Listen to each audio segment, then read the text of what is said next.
Yes, there is more color in your cheeks. John smiled slightly, unwilling to show how much he distrusted the man. I am stronger, Grand Maester. Lord Stannis here was just telling me of matters of the realm. The unrest in the Riverlands. The old man blew his cheeks out with a wheeze. Religious affairs are not my purview of course, but they do worry me, my lord. Much hatred of old things and disbelief in new. Now how is your head? Does it ache still? Not at all, he said honestly. Although I still do tire easily. Pycelle smiled a little. The body is an amazing thing, my lord. It can recover from the most grievous injuries but fall victim to the tiniest of things. I think that your body has been taxed mightily, but that you will recover.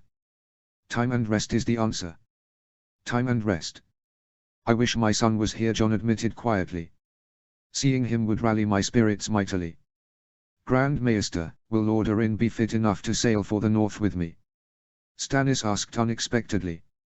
His son is in Winterfell. The Grand Maester harumphed at this, before poking and prodding at Jon's healing wounds carefully and then looking into his eyes. I think that is a decision for tomorrow perhaps, my Lord Hand. We must judge matters carefully. Jon looked at Stannis and was about to open his mouth to disagree with Pycelle when he heard boots running down the corridor, boots that stopped suddenly at Quill's barked command to stop at once. There was a gabble of low voices and then the door creaked open to reveal Quill with a young maester. A message from Dragonstone, for Lord Stannis Baratheon. Marked most urgent. The maester waved the message around and Jon could see that it bore a red ribbon, something that made Stannis Baratheon stiffen in alarm. Approach. Stannis barked. That's the ribbon marking a priority message. Cressen's own invention. Something important has happened at Dragonstone. He was white as a sheet now and his hands trembled a little as grabbed the proffered message with a grunt of thanks and then opened it quickly. His eyes flickered as he read the message and then he froze into place, his eyes wide and his skin pale, as if in shock. After a long moment Jon exchanged a worried glance with Pycelle, who was also peering at the Lord of Dragonstone with great concern. Then he looked back at the new hand of the king.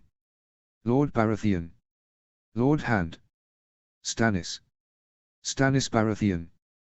The younger man started a little and then handed over the message. Read that. He uncurled the message. Godswood discovered on Dragonstone by Shireen Baratheon and Gendry Storm.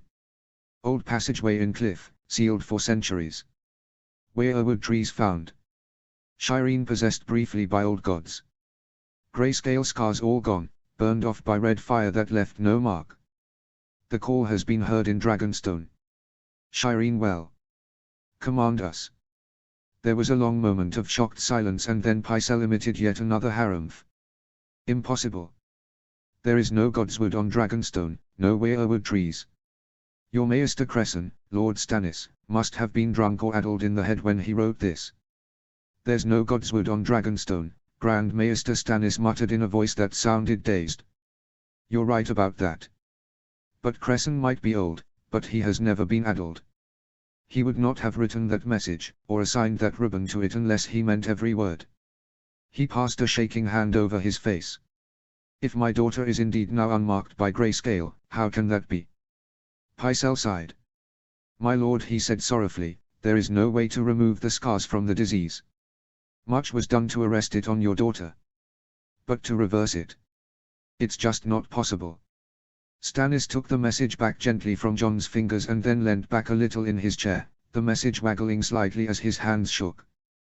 Cressen. Cressen would not have lied. Not Cressen. He all but raised me after my parents drowned. What should I do? He whispered the last 4 words. Jon answered his question for him. Sail for Dragonstone at once. At once, Stannis. There can be no other option for you. If your daughter is indeed free of the grayscale, well, you must see her at once. Stannis said dazedly. Then he paused. No. I am Hand of the King and I have my duty here. Perhaps if I send my wife. You planned to go anyway, just go earlier.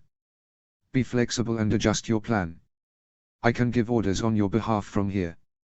Your duty will be done, but your daughter needs you more now than she has ever done before. If this is true, then her life had changed. If it is not true, then you have merely advanced your planned move north. Either way go, my friend. Stannis looked at him again, an almost wild look, or as close to undecided as he had ever seen Stannis Baratheon look in his life. If that message was about my son, then I would go at once myself. I want nothing more than to see him again. You can do your duty and see Shireen at the same time. Go. There was a long moment, and then Stannis swallowed convulsively and looked to the door. I need messages sent. One to my wife, to come here at once. And one to Devan Seaworth. We sail on the next time. And his hands shook no more. Aemon. The ravens caught quietly as he fed them the scraps that had been placed in the bucket.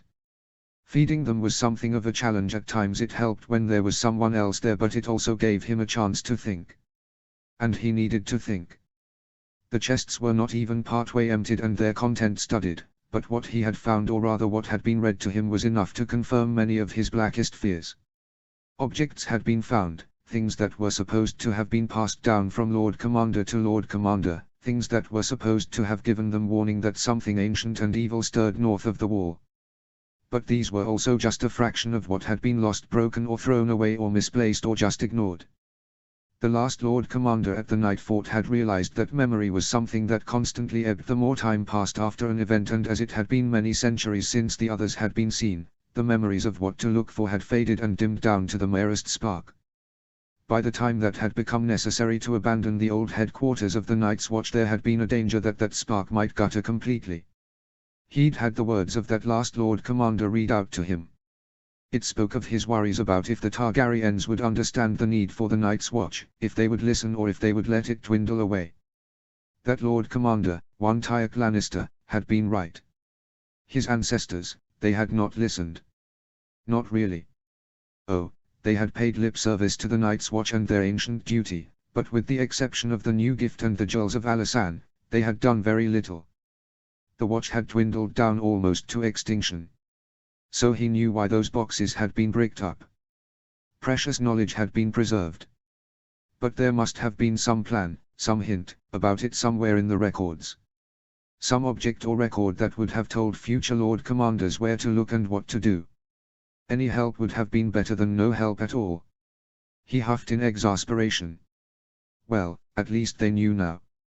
Which didn't make it that much better, given the amount of work that needed to be done on the abandoned castles on the wall. Floorboards creaked as a pair of boots clumped closer to him, and he paused. Yes. It's me, Aemon. Lord Commander. How may I help you? Jeor Mormont seemed to sigh as he leant against what might from the sound of it have been a post. That last raven from Winterfell brought news from Ned Stark. He's ordered the Lords of the North to meet here, at Castle Black, as soon as possible. The hairs on the back of his neck rose. He has called his banners.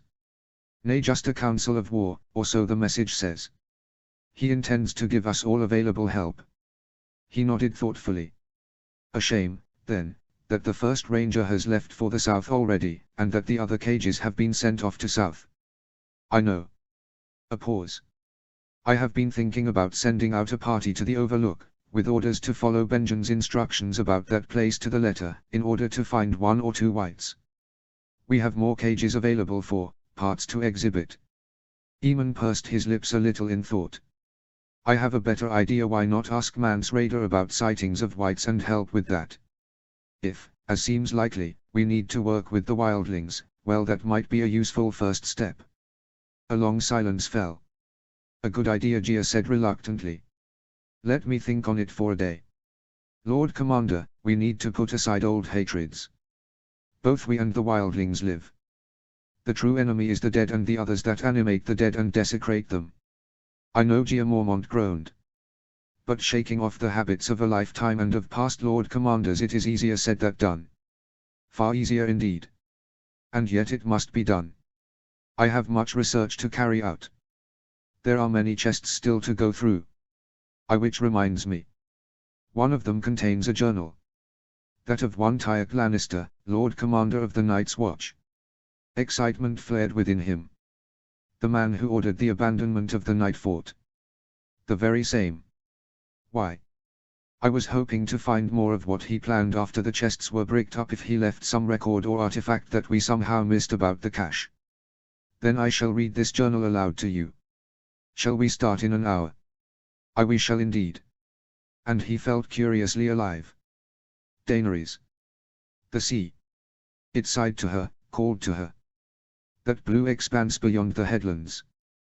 The place where the ships vanished into the far distance. She could feel that pull more strongly now. Westwards.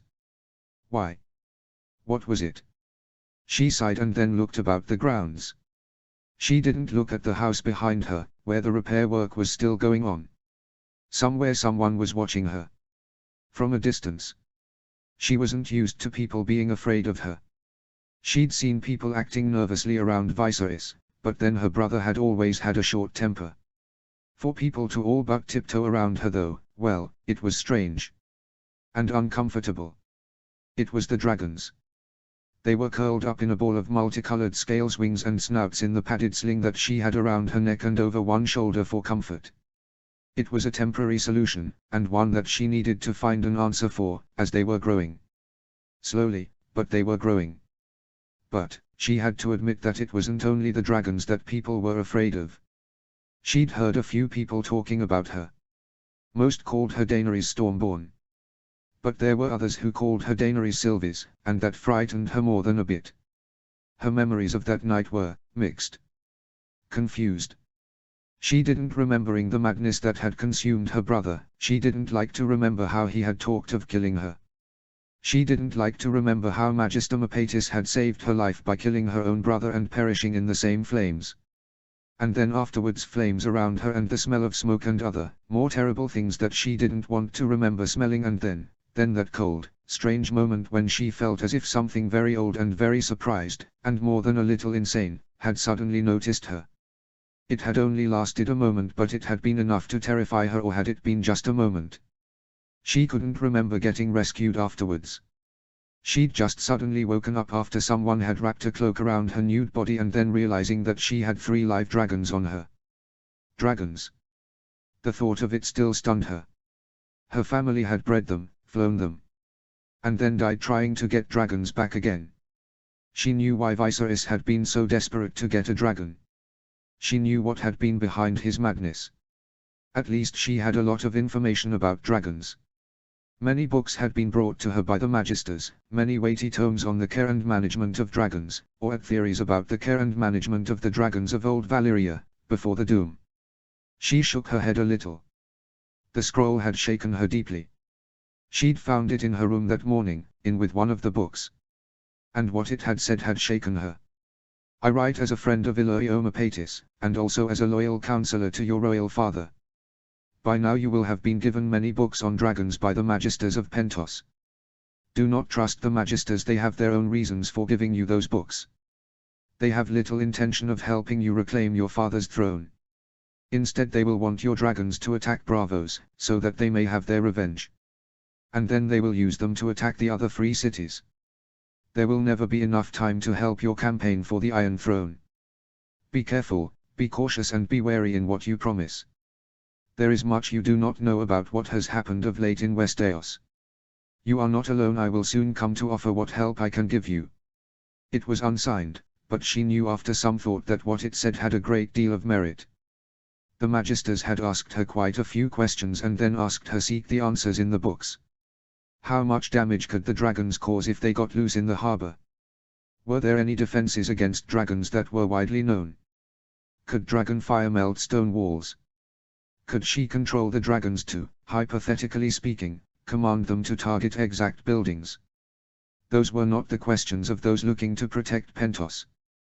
Those were the questions of those who were seeking to use her little charges. She looked at them and sighed. She needed names for them. And then she needed advice, perhaps from this unnamed writer. Advice and then a plan. Tyrion. He was still unsure about just how fast shit did indeed go through a goose, but he did now know one thing: when Ned Stark traveled with urgency he moved fast. For the first time he knew what his father had meant when he had reluctantly admitted that Ned Stark could be dangerous. They'd ridden 4 miles more than he had thought was wise for the horses. But there had been a method to his madness, and they were all now in a holdfast that had been warned ahead of time, so that their horses were being rested, fed and watered, whilst hot water had been drawn for all of them. What baffled him had been how, after all that riding, he'd gotten a stone in his boot. Odd, that. He pulled the other boot off and then dropped it on the floor. He felt bone-tired and he ached in places that he had never known he even had. The bath was a copper half-tub, one that most men would find small. It was one of the few advantages to his stature that he would not find it at all small. He stripped off, climbed in and then used the soap as much as possible, before leaning back and doing his best to bob. He couldn't quite manage it, but he came close. The water was still nicely warm, but he knew that it was cooling. Still, he enjoyed the moment to close his eyes and think. He needed a woman, and there were some quite comely wenches amongst the serving girls here.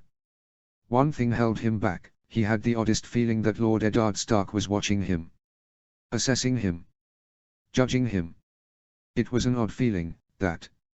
He knew that Ned Stark was nothing like his dead and headstrong older brother. No, Ned Stark was a cooler, quieter, more considering character, someone who observed and judged. Frankly, he had to admit that the man scared him just a bit.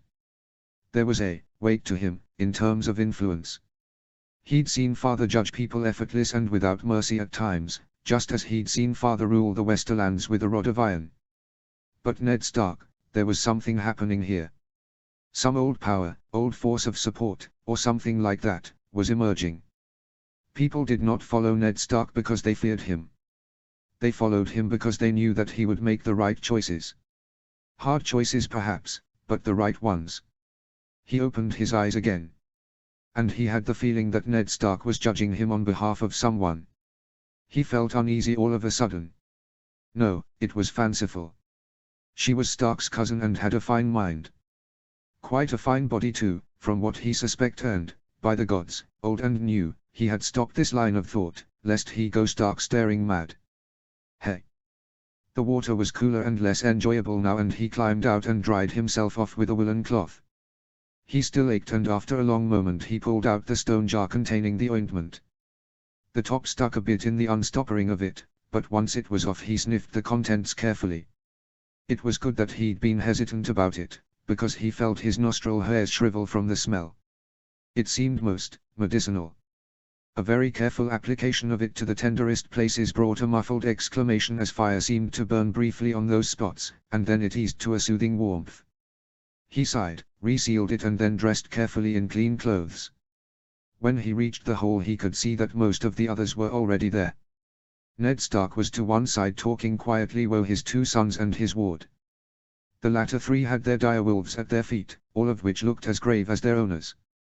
They seemed to almost grow a little every day now, although they were still too small to lope alongside the horses. Instead they had been silent, fascinated passengers in special attachments on the pommel of the saddles. To one side sat their mother. Frostfear had run effortless next to Ned Stark the entire day. If word had not before spread far amongst the small folk of the north that Lord Stark had a direwolf, then the trip to the wall would cure that. He'd seen the small folk point and stare and cheer. Word was spreading.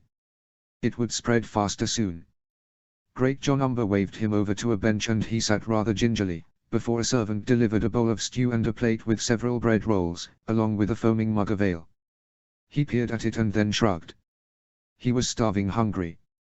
And the rolls were still warm, breaking open with a slight crack as the crust yielded to reveal warm white fluffy bread, which could then be dipped in the delicious mutton stew. He didn't eat his meal, he inhaled it, before washing it down with equally enjoyable ale. By the time he finished and suppressed a belch he felt a lot better. He was also being observed with a grin by Great John Umber, who had just finished his second mug of ale. Feeling better now, Lannister? Much. He sighed, feeling replete and then waved for another mug of ale. A hard day's ride. The huge man's face hardened for a moment. I've known harder. After the Trident. Getting there was bad enough. But afterwards, riding for King's Landing, knowing we were riding to get justice for Lord Rickard and Brandon. That was hard. He paused and sniffed. Oh, liniment. A touch of it, he said, doing his best to sound careless. Lady Sheristone gave a jar of it to me in Winterfell. Said I might need it. Oh, you'll need it, Umber chuckled darkly. Take it from me. You'll need it. She must like you then, Daisy Sheristone. She took pity on me, I'm a mere poor soft southerner amongst a flock of northern wolves. Great John Umber took a long swallow of ale and then lowered his mug and wiped his mouth with the back of his hand. Oh, he said eventually. No. If Daisy Sheristone sees something in you, then there's some solid metal in you. That one's clever. As I said, I knew her father. A good man. He was clever too. Clever about the right things. And he could use a battle axe on horseback like no one I've ever met, then or now. He looked at him, and there was something dark in his eyes. Don't you dare trifle with her, Lannister. Not her. If Ned Stark doesn't kill you for it, then I will. He looked back at the Lord of the Last Hearth and did his best to keep that gaze level. I have no intention of trifling with her, he replied eventually. Not her. She's clever and witty and knows her way around a library like no one else I've ever met so far. Well, who isn't a maester anyway? I'd not ever want to be the one to let her down. Umber glared at him for a score of heartbeats longer and then nodded and drank some more ale. Then don't let her down. He paused and ran the conversation through his head again.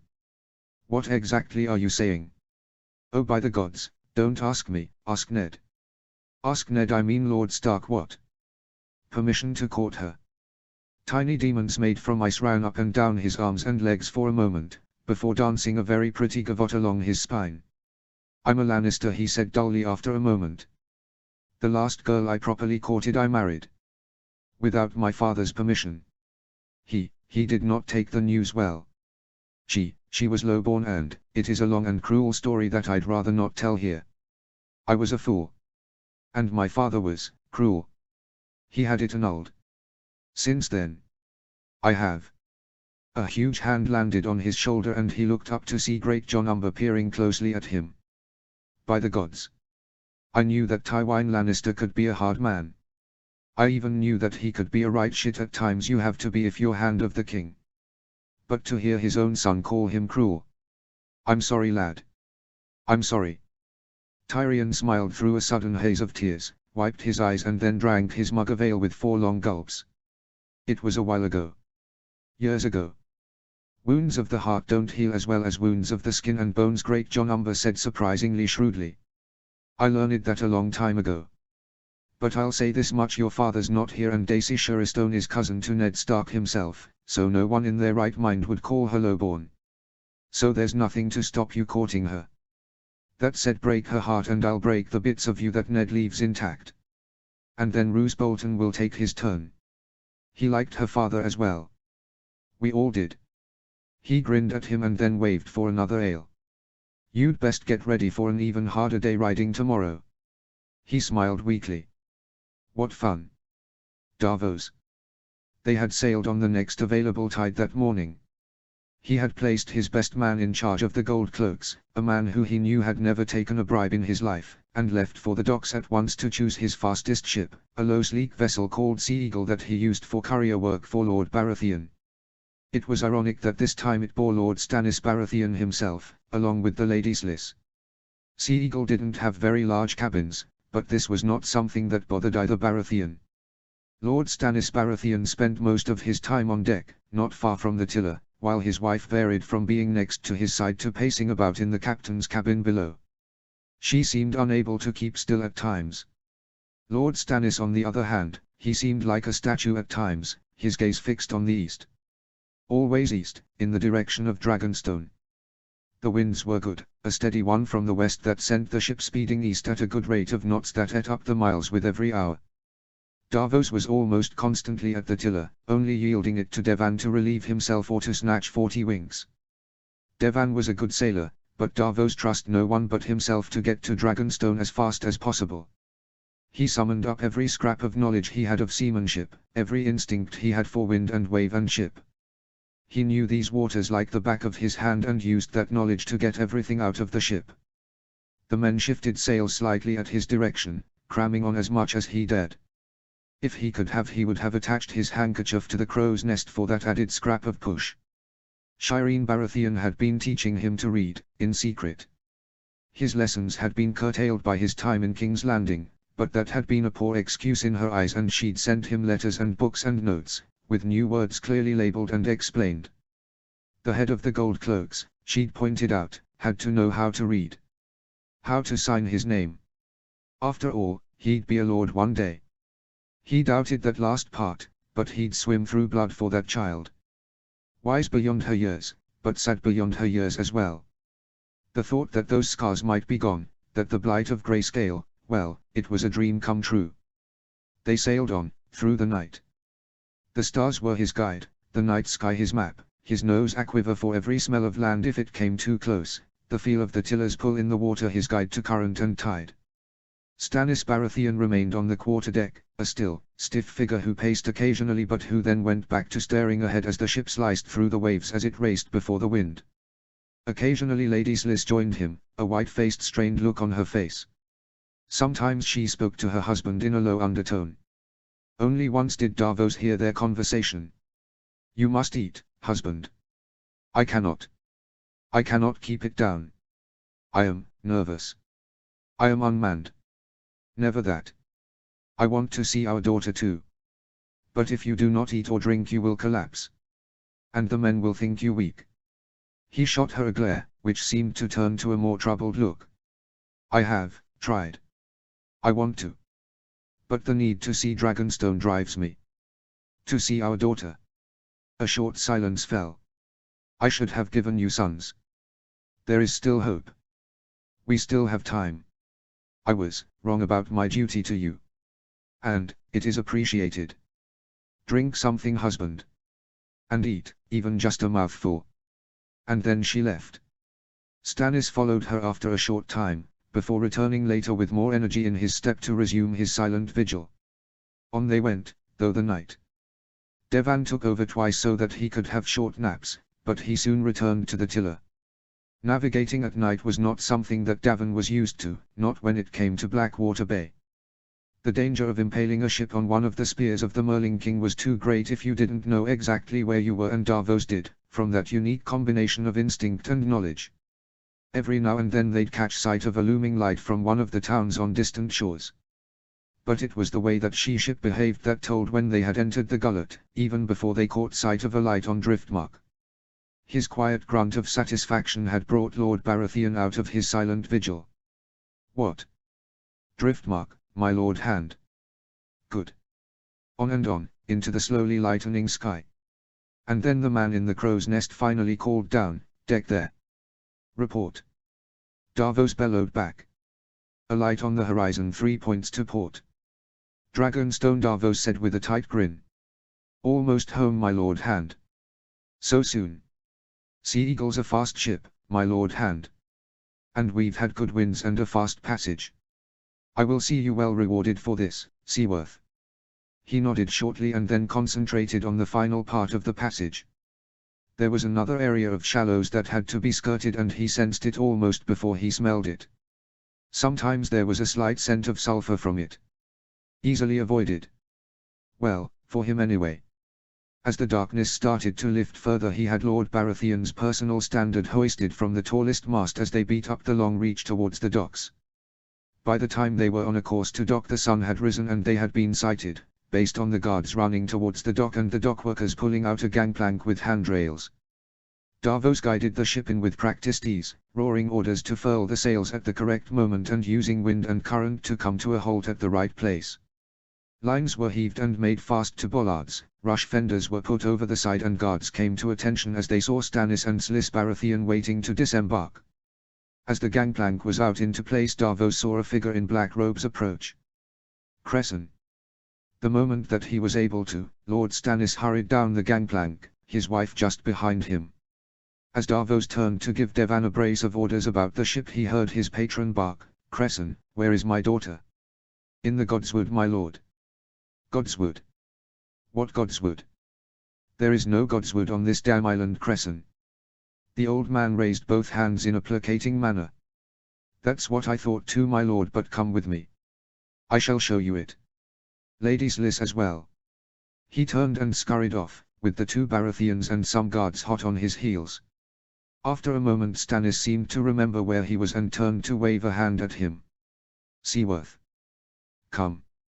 Gratified but apprehensive he followed, as Cresson led them along the dockside, down some steps and then onto a strand and towards what had once been a sheer cliff.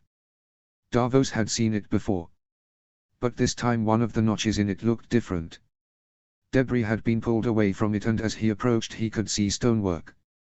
The remains of a wall. Guards stood on either side of the entrance with swords and shields, stepping away smoothly as the Lord of Dragonstone came closer and then stopped and stared. "I've never seen this before." He sounded stunned. Davos didn't blame him. No one living had, my lord. Shireen found it with the aid of Gendry Storm. Before the fool Patchfist died he told me to tell her to look for the Godswood. Patchfist is dead. 3 people said the words almost as one and he blushed and looked at his feet as he realized that he'd almost spoken over Lord Stannis. I wrote everything in a full letter to you, my lord, which is doubtless waiting for you in King's Landing. He went mad one night. He'd been restless and disturbed, but one night, he snapped. Running and howling and saying things that I thought made no sense. I've changed my mind since.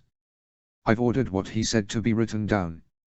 I think that his near death did something to him. I think that he was a seer. It was just that all we ever saw was the fool. How did he die? Lord Stannis barked. He threw himself from the great window. Before he did he told me to tell the Lady Shireen to seek out the Godswood. Then he said that it was a life for a life and then he threw himself out of the window. We never found his body. Shireen was very upset. And then days later a ship came in, with the king's natural son Gendry Storm. I know the boy, I've met him. I thought he was being sent to Storm's End. He was, my lord. The ship he was on sailed into a storm and lost a mast. They were fortunate to get here. He cut the cables to release the broken mast. The Lady Shireen, she took him under her wing. Showed him Dragonstone. She likes having a cousin who was not afraid of her grayscale. Cousin. A bastard. Sliss Baratheon muttered the words. They were walking down here, with guards, my lady, when they found a weirwood tree leaf. Then they found this opening. He turned and led the way through it and then up a winding path that went through the cliff. The path was cleared by the boy, he's strong. He made sure it was safe for Shireen and they sent for me. Up they went, on and on. The path was rough in places and he could see that scree had been cleared from it. And then they turned a corner. Before them was a dell, a bowl-shaped place. Cliffs loomed around it but there were trees there. Weirwood trees. He'd read of them and even seen some, from a distance one. Now he saw them closer. White trunks and red leaves. And one of them had a face carved into it. A small figure was sitting under it, reading a book. To one side 2 guards were nudging each other at the sight of Lord Stannis and beyond them a black-haired young man was kneeling over what looked like a cairn of some kind. He'd seen Stannis Baratheon with many expressions on his face. He'd never seen him with such a look of shock before though, as he stared at his daughter. He could not blame him. The girl's face was unblemished. She looked up at them and then delight filled her face. Sir Davoso. Father. Mother. And then she was running across the dell, her parents going to meet her, before her father swept her up in a massive embrace. She gave a squeal of surprise and then she flung her arms around his neck and hugged him, as her mother also embraced her. There was a long moment of silence and then he gently put his daughter down and looked intently at the side of her face, where the grayscale had been. Davos stood there, stunned. There wasn't a trace of it, just a slightly pink area that looked as if normal skin had grown there, like the skin present when a scab above it falls off. It's gone, Stannis Baratheon said wonderingly. It's really gone, the grayscale scars are gone, my lord, Cresson broke in gravely. I have inspected her twice a day, every day since it happened. No trace at all. How? Sliss asked in a trembling voice. How did it happen? It's like a miracle. I touched the heart tree, Mother Shireen said gravely. And then, the next thing I knew I felt this burning throughout me but the scars were gone. Apparently I spoke something, but I don't remember anything about it. She touched the tree, my lord, Gendry Storm said quietly. Lord and Lady Baratheon stared at him intently, and he in turn stared at his own boots. And her eyes, they turned red. Like red fire. And she spoke with this voice, like a forge in the ground was speaking. What did she say? Lord Stannis asked, looking thunderstruck. The boy opened his mouth to speak, but it was Cresson who spoke next. Her words are engraved in my mind, my lord. She said, a child born from Storm and Garden. It is as it was foretold. The blood of the first men still burns here, like the heart of the mountain. Send the harvest on. The dragon glass is needed on the wall. Then the boy asked who spoke through her, and she answered, another child of the storm. Well met. You have many miles ahead of you, child of the storm. Your father will need you. I in turn asked who spoke, and she said, you stand in a god's wood. The gods are here. I asked if they were the old gods, and they said, yes. They replied, we speak through this child as a conduit. You have found this place again. We wax. Send the dragon glass north. The Stark in Winterfell needs it. And the Maesters of Old Town, they must not meddle any further. The call has been sent. Magic has returned. The others come. The Stark calls for aid. You are needed. Lord and Lady Baratheon were both white by now as they stared at Cresson and then Shireen and then back at Cresson. Did they say anything else? They did. The boy asked what he had to do. They replied to him that he had to help his father, that the Storm King returns within him. And then they said one last thing, you heard the seer. He was touched by things that some would not have survived. And he gave his life for this life. The bargain was struck. We will honor it. And then red fire enveloped your daughter. She was not hurt, but the scars burned off her, the grayscale vanished. And she was whole again. Lord Stannis stared at the trees again and then at Shireen, whilst his wife appeared to be in deep shock. After a while he seemed to rouse himself. Well now, well met again, Gendry Storm. The boy bowed awkwardly. My lord. You know who your father is now. I do, the boy said the words shakily. I am glad I was able to find this place. It's peaceful. And it helped the Lady Shireen. I wouldn't have found it without him, Father, Shireen said pointedly. And he's my cousin. He's nice. And he's not like Joffrey. Something flashed over the face of Lord Stannis, a mixture of strong emotions that were swiftly repressed. Why were you two here today? She smiled and then waved her book at him. I've been looking through the old histories of this place. I might have found a few references to it here and there. I'll show them to you, Father. And Gendry thinks he's found runes by the cairn. There's a rock over there by it, my lord. It's been protected from the rain by that overhang in the cliff. I can't read what the runes say, but they're there. And there's a carving. I think it's a man with horns. I think that the cairn is the grave of a green man, my lord, Cresson said somberly. There were deer horns on a scrap of leather by the cairn. Lord Stannis nodded absently and then looked at his daughter's cheek again. Cresson. My lord. Has the dragon glass on the lower parts of Dragonstone been going to the north since this happened? It has, my lord. I did not think that it would hurt. Indeed not. Good. Why dragon glass? The first men always sought it out. I think that it was used to fight the others. Find out more. About the cairn too. Gendry Storm. My lord. I owe you a great debt. I will talk to your father about this. Are you being trained to use that warhammer he gave you? Not so much, my lord, there hasn't been time. Bugger that, Lord Stannis, sounding exactly like his brother for a moment. I'll teach you myself if need be. We have a great deal to do. And very little time, unless I miss my guess. Sir Davos. He stepped forwards. My lord. The north is calling. Provision the fastest ship here for myself and my nephew here. We sail in 2 days. We are needed. Willers. The desk always had papers on it now. The new map of the Reach on the wall was a larger one than before. It had to be. There was too much to do, too much to organize. He knew what the message had been now. The garden was the Reach. There could be no other explanation. How could he make it bloom again though? Wasn't it already in bloom? The number of plots being sowed with wheat or barley or indeed anything edible at all wept growing, but how much was down to him? Barely any, surely. That said, he kept organizing, working out places to store the produce that would be grown, new places to make the jars that would be used for some things or the barrels for others. So much to do. So much to organize.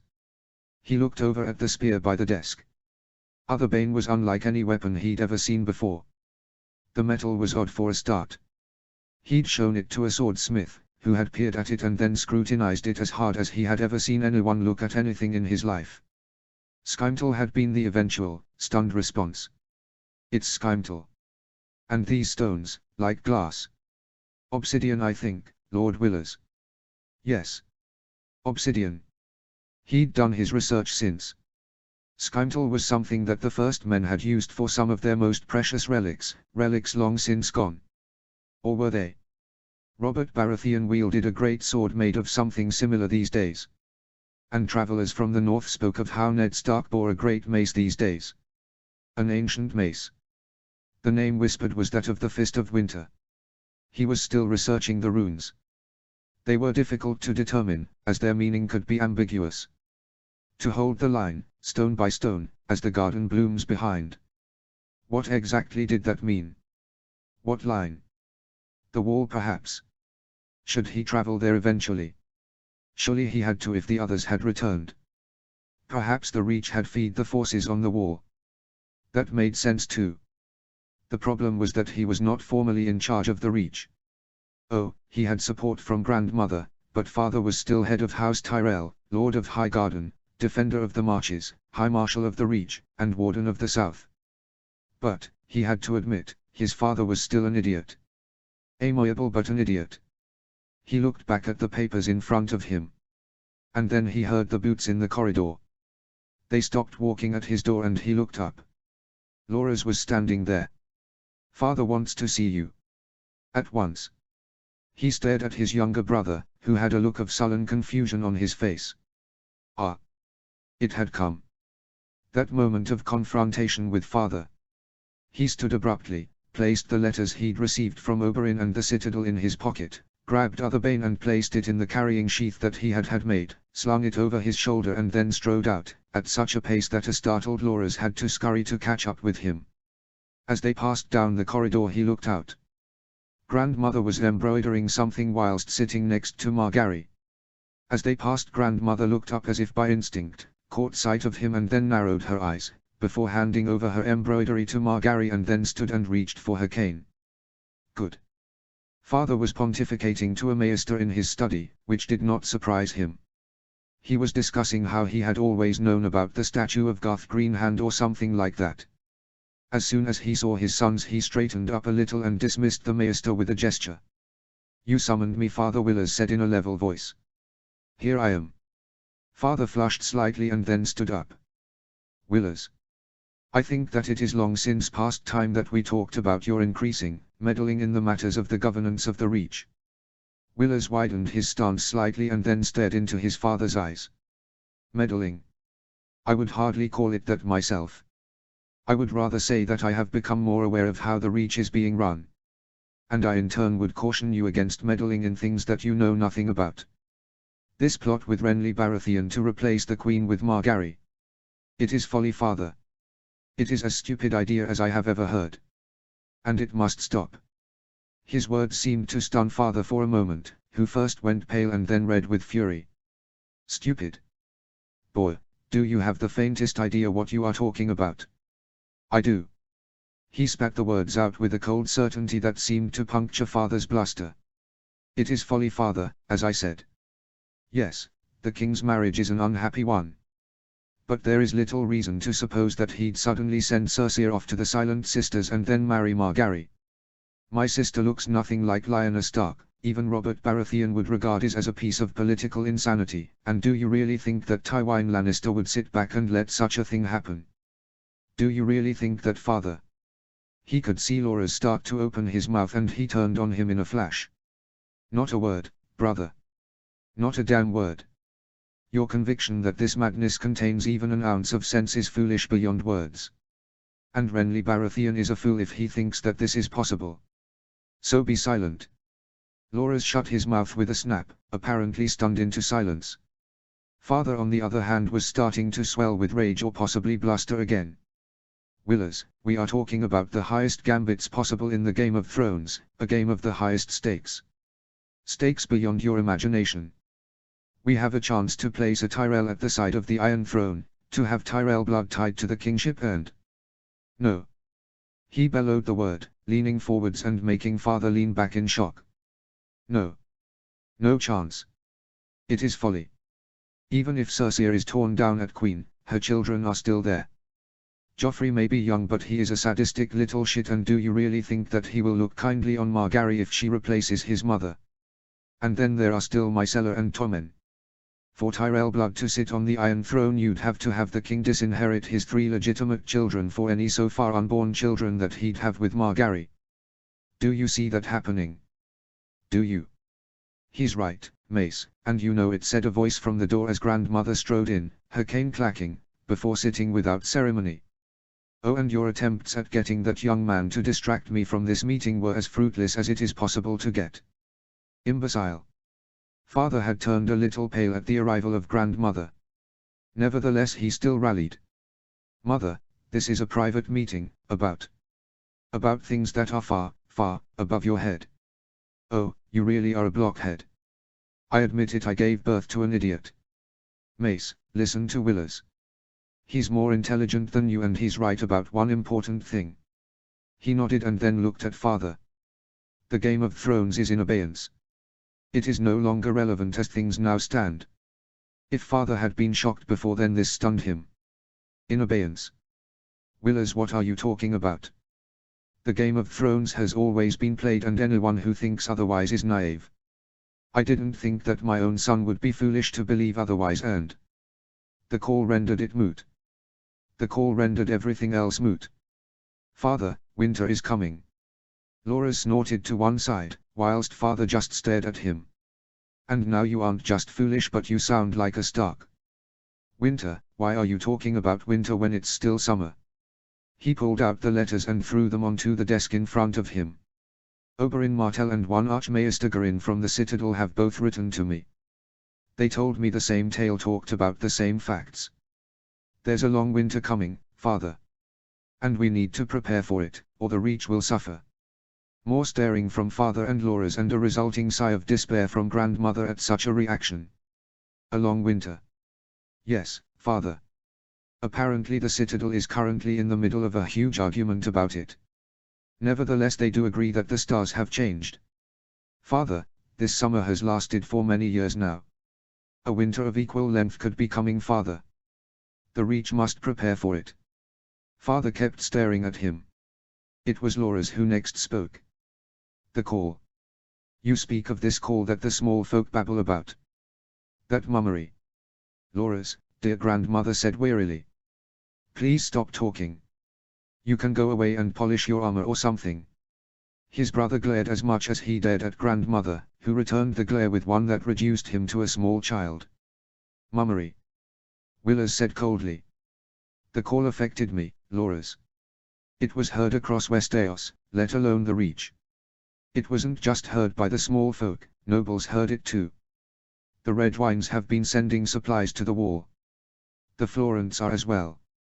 Even the High Towers, ardent followers of the Seven that they are, have been talking about sending men and supplies to the Wall. They are certainly growing more food than they normally would. Even the Talis heard the call. He clenched his fists and then leant forward over the desk. Father, something is happening. Something old and powerful. Something that everyone with the blood of the first men has heard, or been affected by. People are growing more food, cutting more wood for winter, preparing more containers for storage. Everyone doing so has heard the words. The others are coming. The Stark calls for aid. We are needed. Even Robert Baratheon has felt the call. He wields Stormbreaker again, the ancient sword of the Durandons. There are tales about that sword, grandmother said darkly. The fact that he holds it is an omen. Willers is right, something is coming. Something old and powerful. The Talis, they came to Highgarden days ago. They saw you and not me. What did they want? What were you meddling in? Father looked confused. It was time. He unslung other bane and placed it on the desk. This. They brought this. The spear you've been carrying about. What is it? I meant to ask you, but I've barely seen you for days. It's other bane. A startled silence fell. Father slowly turned white as he sank into the chair. Laura's just stared at the spear and grandmother just nodded as if satisfied by what Willers was doing and then leant back in her own chair. Other bane. Father finally gabbled. The weapon of the Gardener Kings. The weapon that was supposed to have been destroyed at the Field of Fire. One of the oldest relics of the Reach. Yes, Father. The Talis brought it to me. It was hidden at Hornhill by their ancestors after the battle, after the nephew of Mern IX gave it to the then Tali. It had to be hidden. Hidden? Laura's asked. He was eyeing the spear with what looked like undisguised greed. Why was it hidden? There was a prophecy, grandmother said coldly. It said that the spear has to go to the man within whom the blood of Garth Greenhand rings true. The man who will find the Gardener's Rest in Highgarden and restore the spring there. The man whose leg was broken and then remade. The man who saw the Field of Fire through Mern's eyes. That would be your brother Laura's. So stop staring at other bane like a rabbit looking at a carrot. Father stood slowly. It should be me who wields this spear. I am the head of House Tyrell. I am the heir to the Gardener Kings. You should have brought this to me as soon as the Talis gave it to you, Willers. This is my birthright. He roared the last words as his face flushed with fury. The Hightowers and the Florents sought this spear. This spear would cement the status of our family as the Lords of the Reach. To cement our control over Highgarden. Why did you not let me know at once about this? Because of prophecy. Because of the call. The Talis came to me. Did you hear the words that grandmother mentioned? I found the statue. I made the spring flow again. I saw what the last Gardener King saw at the Field of Fire. I was all but there. This is not about you, Father. This is about the Reach. This should be mine. And with that Father lunged forwards and laid a hand on other bane, and then suddenly he roared with agony as he recoiled back into his chair so hard that it rocked backwards and almost tipped. He was clutching at his hand and then he opened it and looked down. There was a livid red line across it, and for a moment Willers thought that he could see a whiff of smoke in the air over his hand. Everyone stared at him and then at his hand. And then at other bane. After a long moment Willers reached out and picked up the weapon carefully. Nothing. He balanced it on his palms for a moment and then clenched his hands around the haft of it. Nothing again. He shrugged and then reslung other bane on his shoulder. Mace, said grandmother in an almost gentle voice. There are strange legends about other bane. One says that it can only have one owner at a time. I think that other bane should remain with Willers. And I also think that you need to go hunting. Hunting a lot, I think. In fact, it might be best if you stayed at your favorite hunting lodge and hunt there. Father gaped at grandmother and then at Willers. And then he seemed to almost deflate in his chair. Willers looked at his father with a sense of sadness. A light seemed to be almost fading out of his eyes. Father sat there for a long moment, clutching at his hand, and then he stood up and walked out of the room slowly. He looked tired. Grandmother watched him go and then turned to Willers. The Reach is in your hands now, my boy. I'm proud of you. Now try not to get us all killed. Ned. Tyrion Lannister was surprising him. He'd thought that the little man would have trouble on the trip, that he'd lag at times. Ned knew what it was like to push the pace on a trip. The ride to the so-called Tower of Joy still preyed on his mind at times. He remembered that ride all too well, as Hope had walked with fear the entire time. But so far Tyrion Lannister had kept up with them very well indeed, partly because of his custom-made saddle. He had to say that he was impressed. He was also impressed by Robb's stamina. His son was riding with a grim determination and the manner of a veteran, so much so that both the great Jon and Roose Bolton had mentioned that his boy not only rode like a man used to war, but that he also knew what to do whenever they made camp, such as order a privy to be dug well away from camp where it would not pollute a watercourse. He'd answered that he'd taught the boy all that he knew, whereupon the Great John had just nodded and Roose Bolton had given him a flat look that showed a hint of unease, by Roose Bolton standards anyway. Tonight they were staying at an old abandoned holdfast, about a mile from the road. If he remembered correctly, it had belonged to House Red Stark once, many years ago. The lost houses nagged at him at times, the knowledge that the North wasn't as strong as it had been once was a weight around his neck at times. The North wasn't stronger than it had been in his grandfather's time, not as strong as he would have liked it to be. He'd worked hard to try to build up the North. But it never seemed to be enough. The war that was approaching made things worse in a way. The North needed the South to hold the wall. That said, the last time the others had threatened the wall, the kings of the North had been able to call on the first men of the South for aid. He wasn't sure, but something like that was happening now, thanks to the call. The mountain clans of the Vale might just be the beginning of it. He still wasn't sure what that message from Bronze Yohn Royce meant, and no raven had yet returned from Runestone. Odd, that. Frostfira was off hunting somewhere, and he smiled slightly as he imagined the horror of whatever animals she would meet on that hunt. Robb, John and Theon were carefully feeding their own direwolf puppies in the corner of the intact part of the building that they'd reserved for themselves. It was good that they were close again. He had an odd feeling that they'd need each other. Theon seemed to be a different boy, no man, from what he had been before. He seemed to think a lot more, certainly. As for John, well, being made an official Stark had taken some of the faint air of bitterness away from him. There was something different there now, a certain measure of gravity. And Robb, well, he had to admit that he was proud of the man he had become. He had learned some very bitter lessons in that other time. The fact that he had not fallen into anger or despair, but instead had worked to learn what he had done wrong, well, that was a good thing. He paused as he pulled his bedroll out of its container. He had the oddest feeling of satisfaction and ebbing hunger too. To the north of where he was. Odd. Was the link he was sensing with Frostfira getting stronger? Perhaps. He shrugged, put his things away tidily on the ground by his bedroll, and then walked off to get supper from the communal fire that some of the men had started. Speaking of starting things, the Great John and Tyrion Lannister both had wooden mugs of foaming ale in their hands, and the Great John looked as if he was teaching the man from the Westerlands how to quaff. The man from the last hearth was the right man to teach people how to do so. Supper itself was a haunch of deer that had been caught 2 days before and had been hanging from the saddle of a supply horse since then. It smelled delicious as it revolved slowly over the fire, and his mouth watered. It had been over the fire since it had been kindled, and as he watched, 2 men pulled it off and sliced the first strips of meat off it. He waited until there was enough for the men in the room and then nodded as some was placed on his plate and given to him. It was as good as it smelled, and he almost inhaled it, watching as the haunch went back over the fire to keep cooking for the others. "How long to the wall from here, Lord Stark?" Tyrion Lannister asked once he'd eaten his share and then quaffed mightily. Ned didn't need to think about it that much. 2 days to the Long Lake. Faster to sail than ride up it, so another 2 days for that part. Then up the King's Road to Castle Black, possibly through Queen's Crown to see how much needs to be done there. That last part will be the longest part.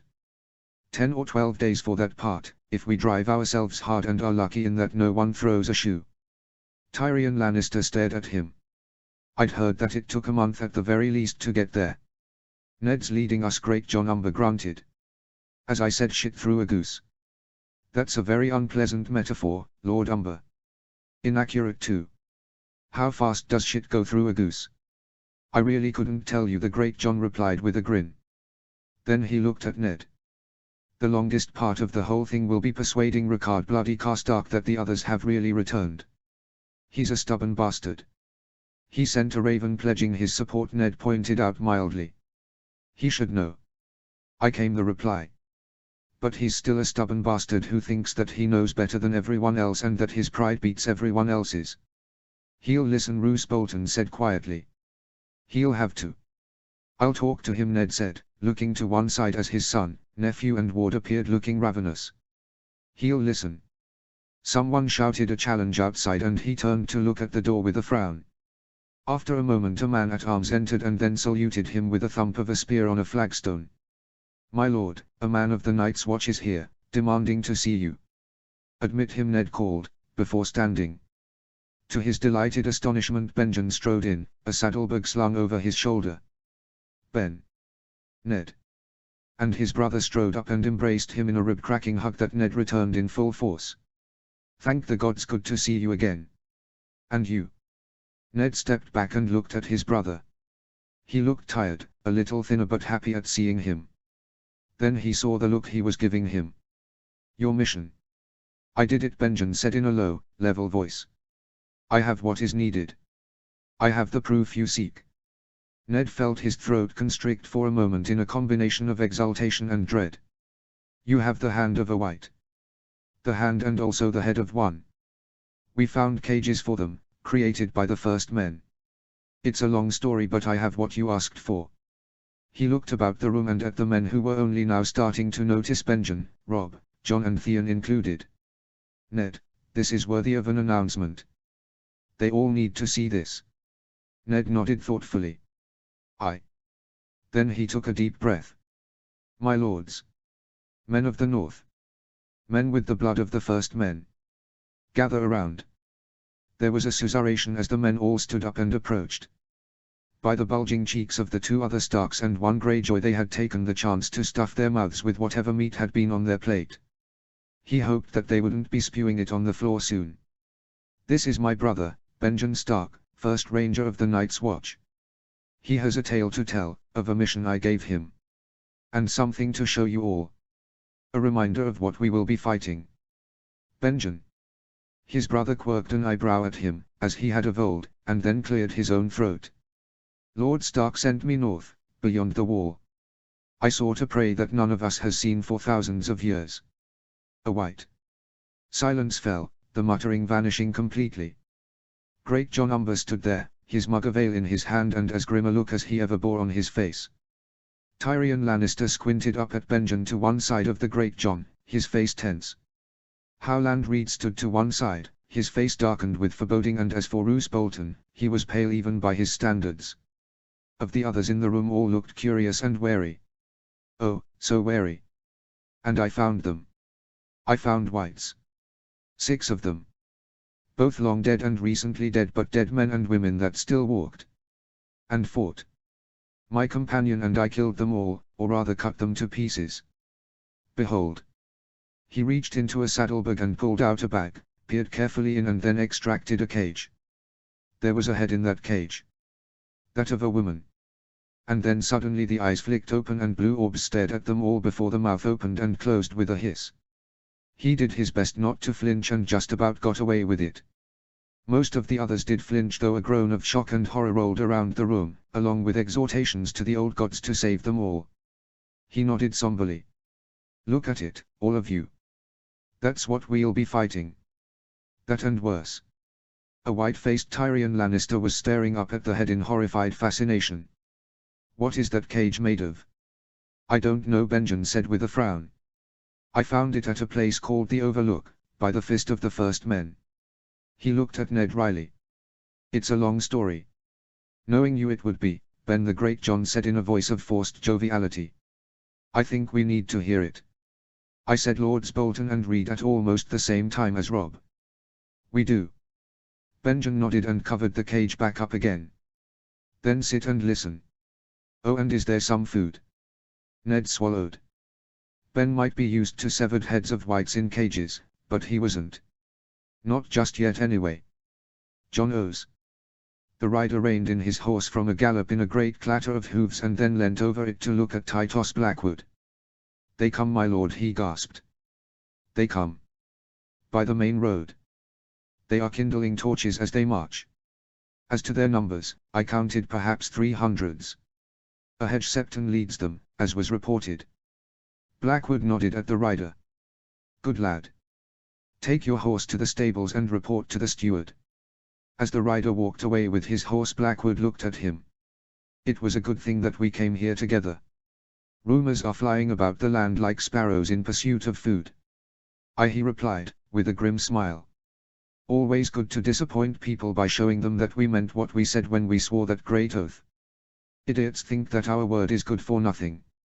Blackwood rumbled. Then he frowned. That hedge septon, He's too young to be doing all of this. And to strike here of all places, at Raventree Hall. There are reports of another Septon, an older more influential one, near God's Eye. He sounds dangerous. I've heard of him before. He panders to the small folk, always crisscrossing the Riverlands and the Crown Lands, helping with funerals and the like. The High Sparrow some call him. Blackwood pulled a face. Aye, that black-footed swine. I've heard of him too. Pious on the outside and riddled with ambition on the inside. The face of the faith militant in these lands. He nodded somberly. He'll have to be stopped. By any means. Blackwood sent a strained look in his direction. By any means. Don't get me wrong, I agree, but you follow the seven. I do indeed, but what he does is not right. Not right at all. He pits man against man and would have me kill you because you worship the old gods, and he would give people permission to kill or repress others based on their religion. And how high that would lift him amongst the faith. He's a greedy bastard who appears pious. Blackwood nodded, before looking back at the road. The sun had just set in the west, and as they both looked they could see the speckles of light first appear on the road. They come, he grunted, loosening his sword a little in its scabbard. The rider spoke truly. We'll count their torches as they come. A short silence fell between the two men as they watched the speckles grow. The men were ready, both Bracken and Blackwood. Many were pale, but at least they no longer snarled at each other behind he and Blackwood's backs. He'd made it very clear that there was far more stake than they knew. The call. It all came down to the call.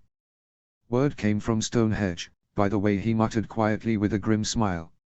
My daughter Bess, she wants to know about, well, the old gods.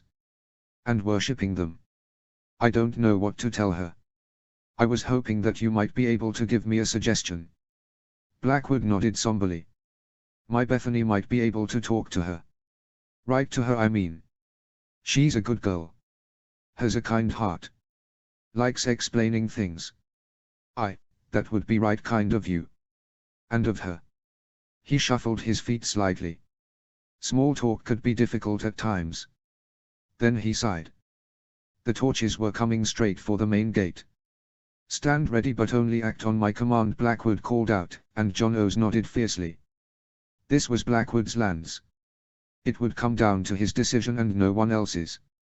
The torches came on, and then as the dim figures approached the gates to the wall around Raventree Hall, the crowd seemed to see the sight of the spears and then helmets and the men on the wall and in the gateway. A muttering went up that sounded more than a little surprised. He narrowed his eyes a little. Yes, it sounded as if they were surprised. Perhaps they'd expected to find just the usual guards and not a small host of grim men. Blackwood stepped forwards. Who comes to Raventree Hall in such numbers? And armed as well. There was a confused rumbling from the crowd, and then a man dressed as a Septon stepped forwards with brand in his hand. And who is this? Do you lead this, rabble? The Septon looked at him. He was indeed young, younger than he might have thought. But there was something in his eyes, a kind of intensity that bordered almost on madness. We are men of the faith. The Septon announced loudly. We are men of the seven. We may be lowly, but we speak with one voice, that of the gods themselves. He spoke the words almost by rote, as if he had either spoken them many times before, or listened to them being spoken many times. John O's looked at the man. This one was trouble. You claim to speak for the seven? He asked caustically. I think not. The Septon glared at him. What would you know of the seven, pagan? We are of the seven. We are true believers. And why are you here? Blackwood spat. The tree. The Septon bellowed the word, and after a heartbeat there was a ragged echo from the crowd. We are here for the tree. The pagan tree. This did not get the reception that the Septon was probably hoping for from Blackwood, who burst into laughter. After a moment John O's realized why and joined in. A pagan tree. Trees are just trees. They do not believe in any god, other than rain and earth and sun. The Septon glared at them both, and then he rallied, and a strange, almost sly look crossed his face. The tree is dead. And besides, we have permission to destroy it. Permission from who? Blackwood took a step forwards and placed a hand on the pommel of his sword. I am Titus Blackwood. Lord Blackwood. I am the Lord of Raventree Hall. The Septon took a step backwards and then again rallied. Lord Bracken himself sent us. His eyebrows flew upwards. Then he thought about it. Oh.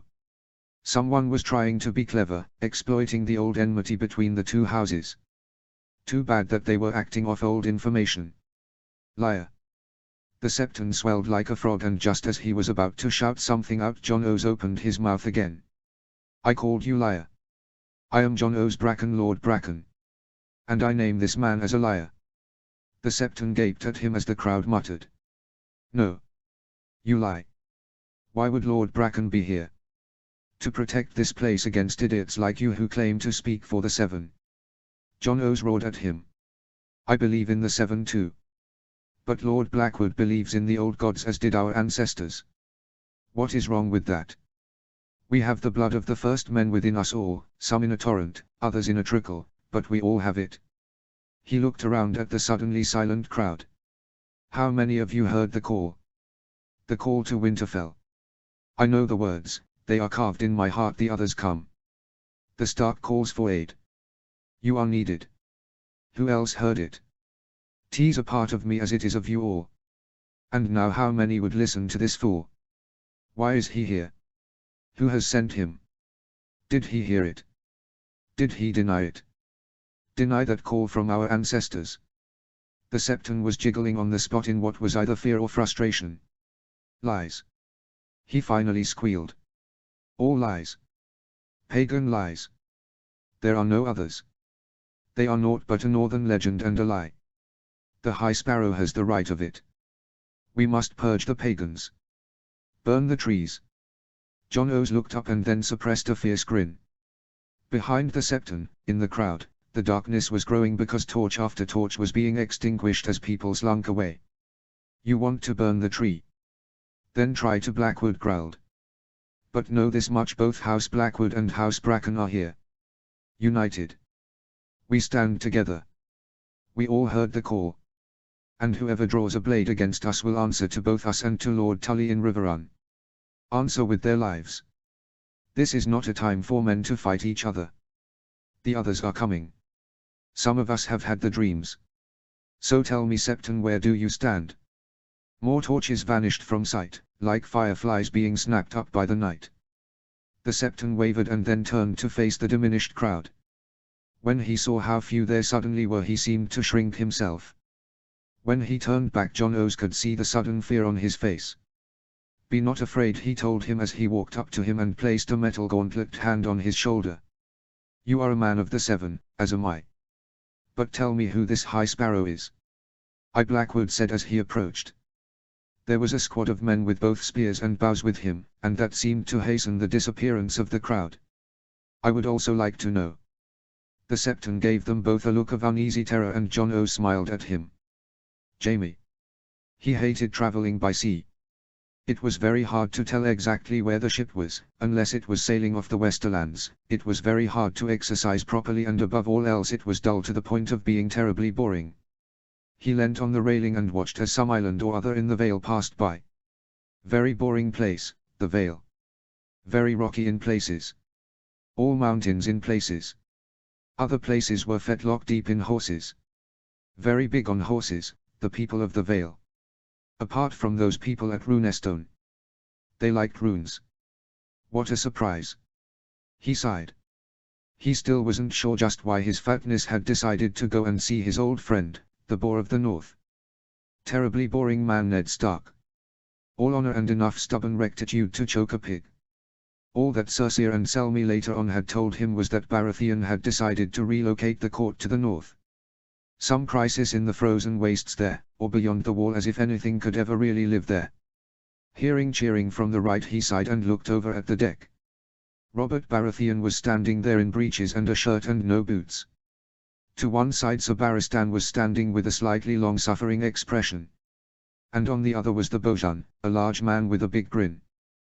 Baratheon clapped his hands together and then rubbed them, before grinning around him. Right then. A straight race, up the rigging, to the crow's nest and then down again. Ready. Ready, your grace. The Bojan had an almost identical grin. "Sir Barristan, if you would give the signal." "Very well, your grace." "Do you both stand ready?" "Then go." Jamie watched bemused as each man ran to opposite sides of the ship and then jumped for the rigging, before swarming up it. The boatswain was a fast man and his hands were deft and sure on the ropes. Baratheon's hands were less deft, but his arms were strong and he pulled so hard that at times he almost seemed to fly upwards. His legs were powerful as well. And he was grinning like a fool the entire time, as if he was having the time of his life. The Bojan was more experienced at the rigging though, as he reached the crow's nest first and then started down. However, Baratheon wasn't that far behind and as he started down he started to catch up, by the means of simply throwing himself down at regular intervals and using his arms to catch himself on the ropes. The crew were cheering them both on and much to Jaime's surprise they reached the deck in a dead heat, before standing there, gasping for breath.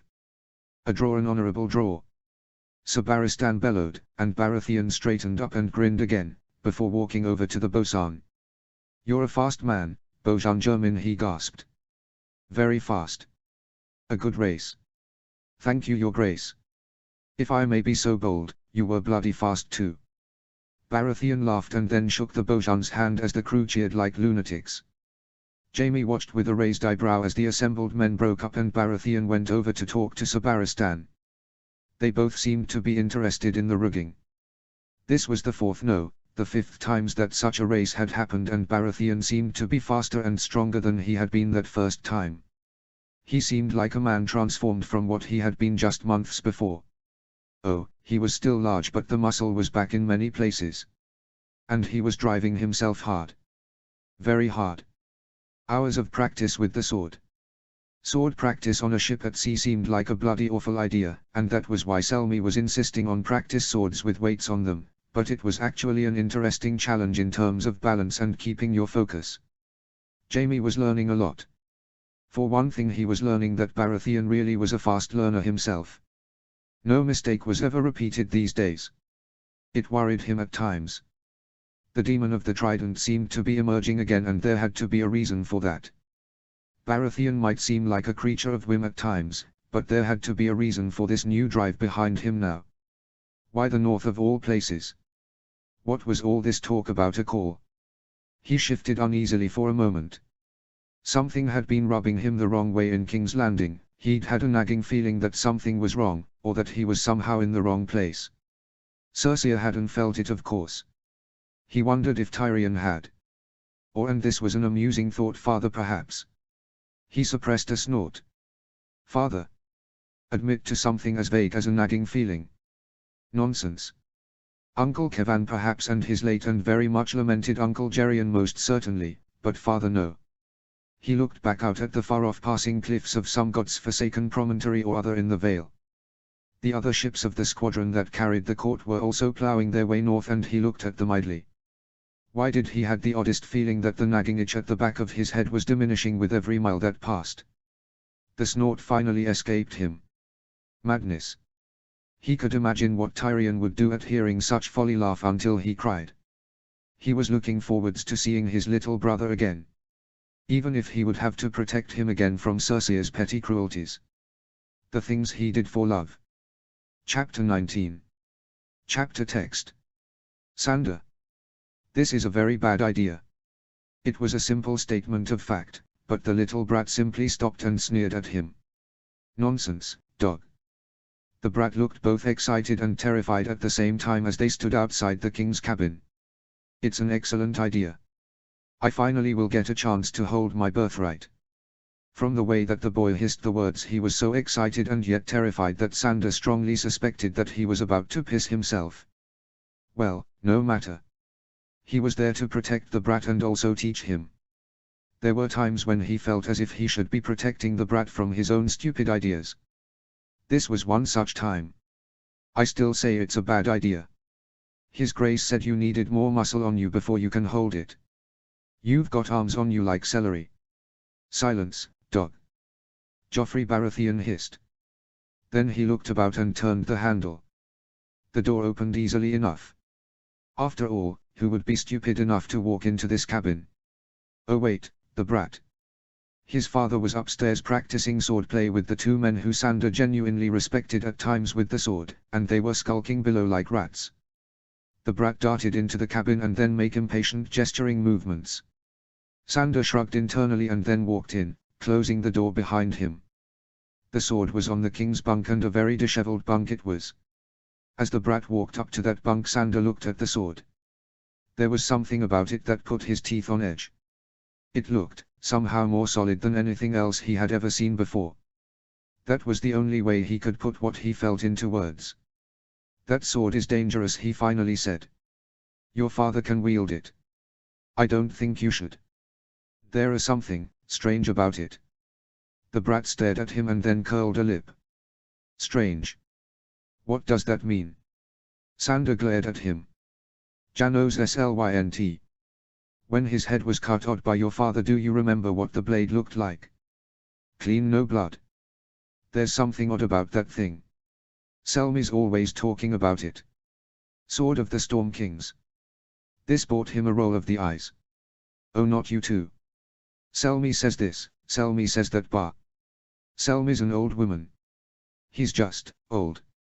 He's a good swordsman. He against the Kingslayer would be a close thing. Selmy against Uncle Jamie, why am I even still talking to you?" The brat gestured dismissively and then walked up to the sword and stared at it greedily. "You see this, dog? This is the sword of the Durandons. The sword of ancestors. My sword. Your sword eventually. Your father's sword for now. The blood of the Storm Kings runs through my veins, dog. This is Stormbreaker. This is the sword of my family, and I am fated to wield it one day. And I will be the greatest king that Westeros has ever known." And then he placed a hand on the grip. As the brat's fingers closed around the leather bindings, he stopped dead as if paralyzed. As Sander eyed him with a tuft of worry, was this a fit of some kind? He then jerked once, twice, and then light briefly filled the room. There was a noise like a tiny bolt of lightning descending, and then two things happened. The first was that Sander seemed to hear a voice shout false, in his ear. The second thing was that Joffrey Baratheon flew across the cabin and crashed into the wall. He stood there paralyzed for a moment, and then he darted across to the brat, who was sitting there, staring at the sword as if stunned whilst holding his hand. As Sander reached him, he looked at it. A red welt was starting to rise across the palm of the brat's hand, as if he had briefly touched a red-hot poker. The brat's face worked in terror for a moment, and then he looked down at his hand for a moment. It bit me. The sword, it bit me. "Let's get you out of here," Sander muttered, taking a backwards glance at the sword. "That sword is your father's, and it knows no other man. Or boy. And this never happened, right?" The brat nodded jerkily and then scrabbled to his feet and fled. As he passed, Sander sniffed slight. "Oh, someone needed new small clothes. Too bad. The little shit should have listened. Eamon. I don't like this." Alisa Thorne did not sound like a happy man as they rode through the tunnel. "I know that it has to be done. But that doesn't mean that I have to like it." Eamon smiled thinly. At least Thorne was a man who stated his mind clearly. And at least he was speaking his mind in the tunnel and not in the midst of the wilderling camp. "None of us like it," Corin half-hand muttered. Benjen Stark had summoned him to Castle Black before his departure for the south, and the old ranger had been deeply shaken by his first sight of the head of the White. "Doesn't feel right. Has to be done though," the Lord Commander grunted. "With the others coming with an army of Whites, we can't risk their numbers growing any further. This must be done. And based on what we've heard about the old days, this war with the wildlings is something that our ancestors would never have wanted." Various grunts greeted this pronouncement. And then they rode on, out of the tunnel and out into the open air. It was a fine day, he could tell by the lack of snow and by the very faint warmth on his face from the sun. On they rode, with the riders to each side of him warning him about the ground ahead, into the haunted forest, where the ground was thick with old fallen leaves and pine cones. After a while they reined in. "Company," Corin muttered. "Wildlings. We are here as arranged," Gia Mormont called out. "We are here to parley." Eamon heard the sound of feet in the leaves ahead. "I," said a voice. "We are here to take you to Mans Raider. Under terms of parley. We'll not harm you. As if you could lay a fucking finger on us, Alisa Thorne muttered, too softly for anyone but Eamon to hear him. Gods, but this is ironic. Lead on, the Lord Commander commanded, and on they went. From the sound of it there were more wildlings in the trees, and Eamon sighed a little. A flight of arrows and they'd be all dead, and the Night's Watch would be headless. Deeper into the forest they went, and then he smelled the first wisps of smoke. Somewhere ahead of them was an encampment. When he heard the words, "There's a lot of the buggers from Thorin," he knew that he was right. As they approached the encampment he heard the sound of rising voices. The wildlings were gathering. And by the sound of some of their voices there was some confusion in the air. "That's the oldest man I've ever seen," he heard one say, a girl with a very northern accent. "And his eyes, what's wrong with his eyes?" He turned in her direction.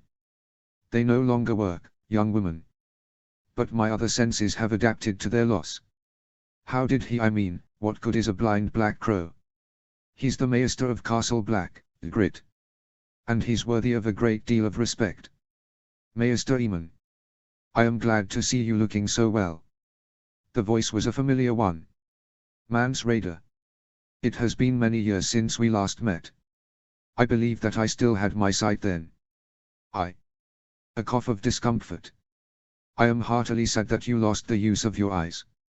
I remember how much you loved to read." There was a cough to one side. "Mance. Thorin.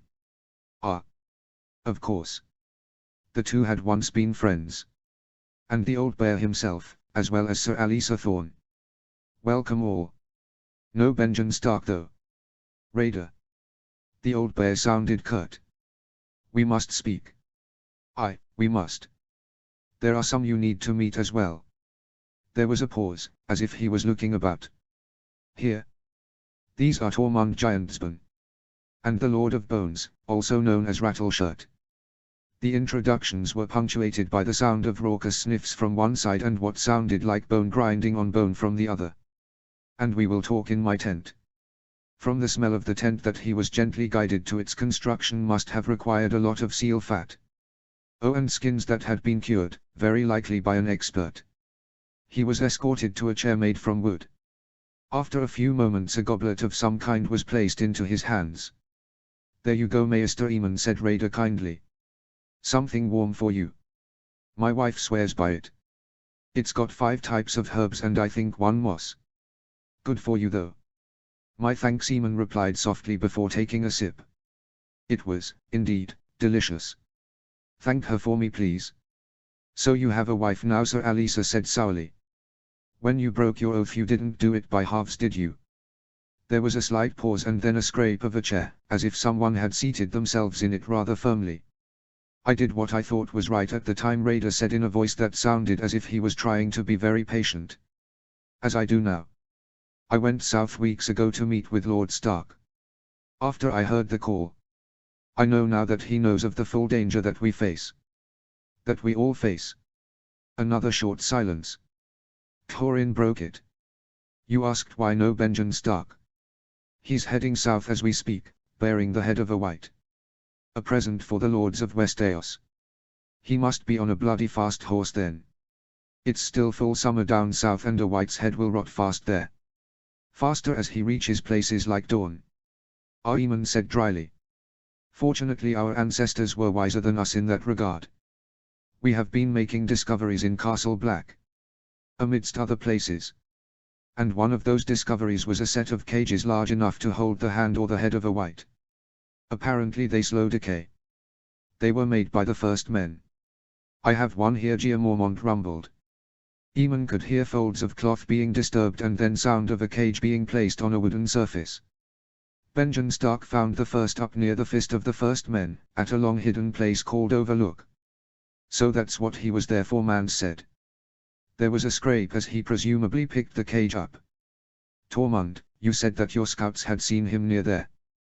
"I said," a new voice, presumably that of Tormund. "They said he was wandering about there.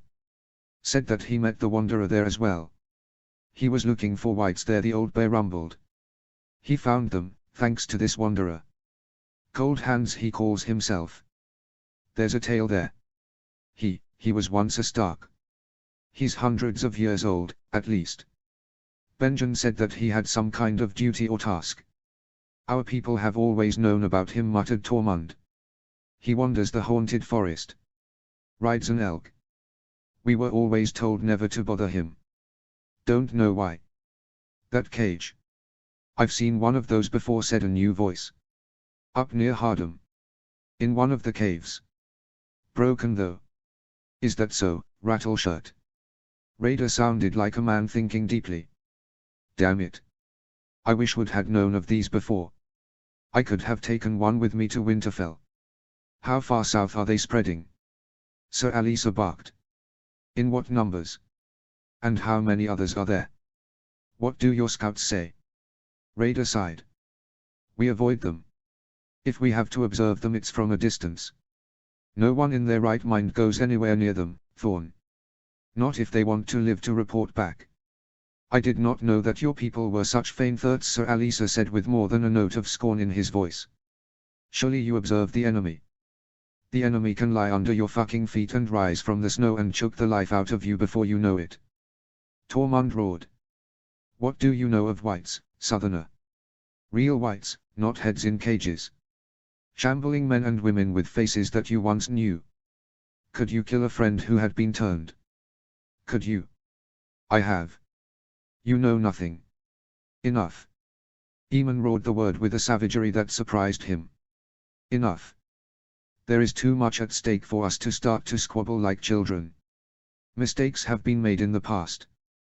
We know from our records now that once the wildlings, the free folk as you call yourselves, acted as scouts for the Night's Watch, in the days just after the building of the wall. That once we were united in fighting against the others.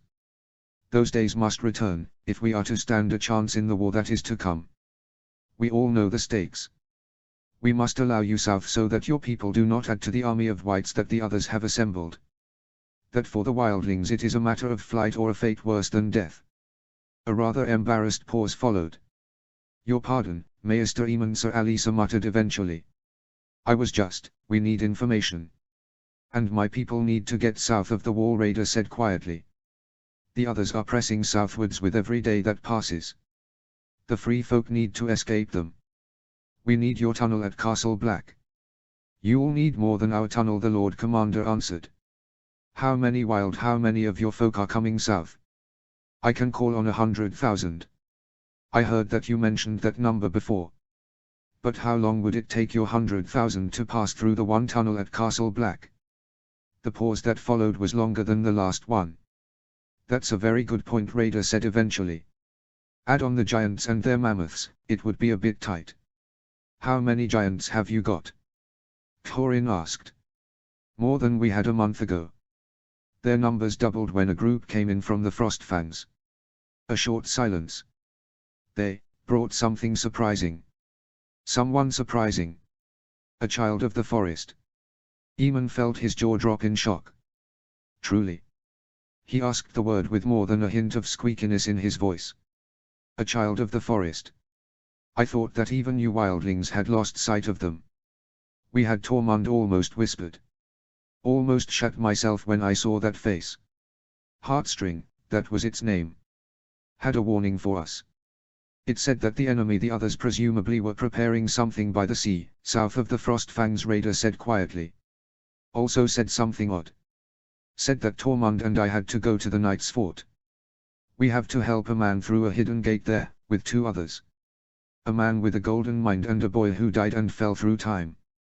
Something about fixing the links between magic north and south of the wall. Shock rippled through him. Robb Stark. They were talking about Robb Stark. And now he was on very dangerous ground. The news of what had happened to that boy was restricted to just Benjen Stark and himself at Castle Black. Ned Stark had insisted on that. He needed to talk to Stark about that. The old bear needed to know. There is indeed a hidden gate at the Night Fort, the Black Gate, he said quietly. Few, it seems, know of it. As for the other 2 men, this has the sound of prophecy. And such things are dangerous. Prophecies are never what they seem to be. I must think about this. Think very deeply about this. What else did this child of the forest say? It seemed to be delighted that Ned Stark holds the Fist of Winter. which got the son of the Thun very excited. The Thun are coming south. All of them. All of them. Now it was Thorin's turn to sound astonished. I thought that they'd never leave that valley of theirs. The Stark holds the fist. So he commands them now.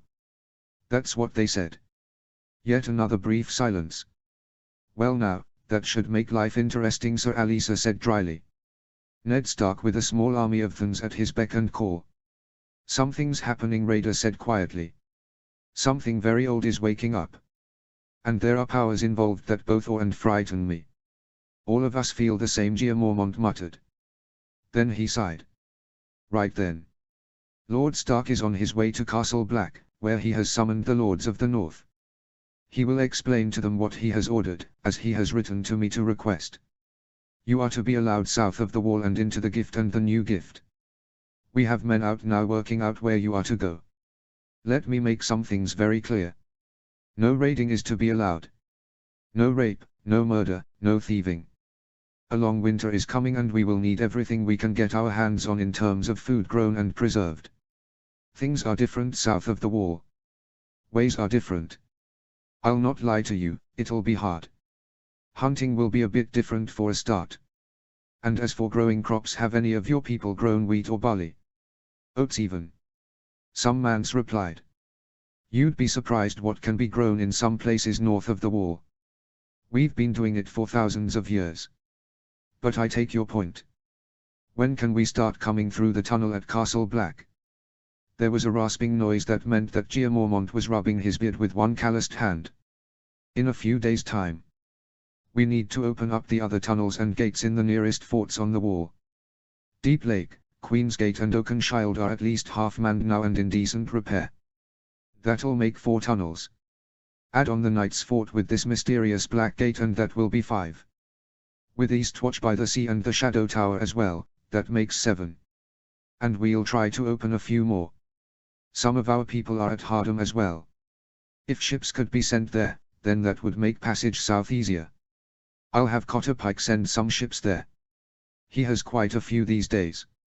A lot of volunteers for the wall have arrived since the call went out. A lot of help. Your pardon, Lord Commander, Eamon broke in. Master Rattleshirt, you said that Hardham had the remains of a cage. Could there be more there? Maybe, came the reluctant answer.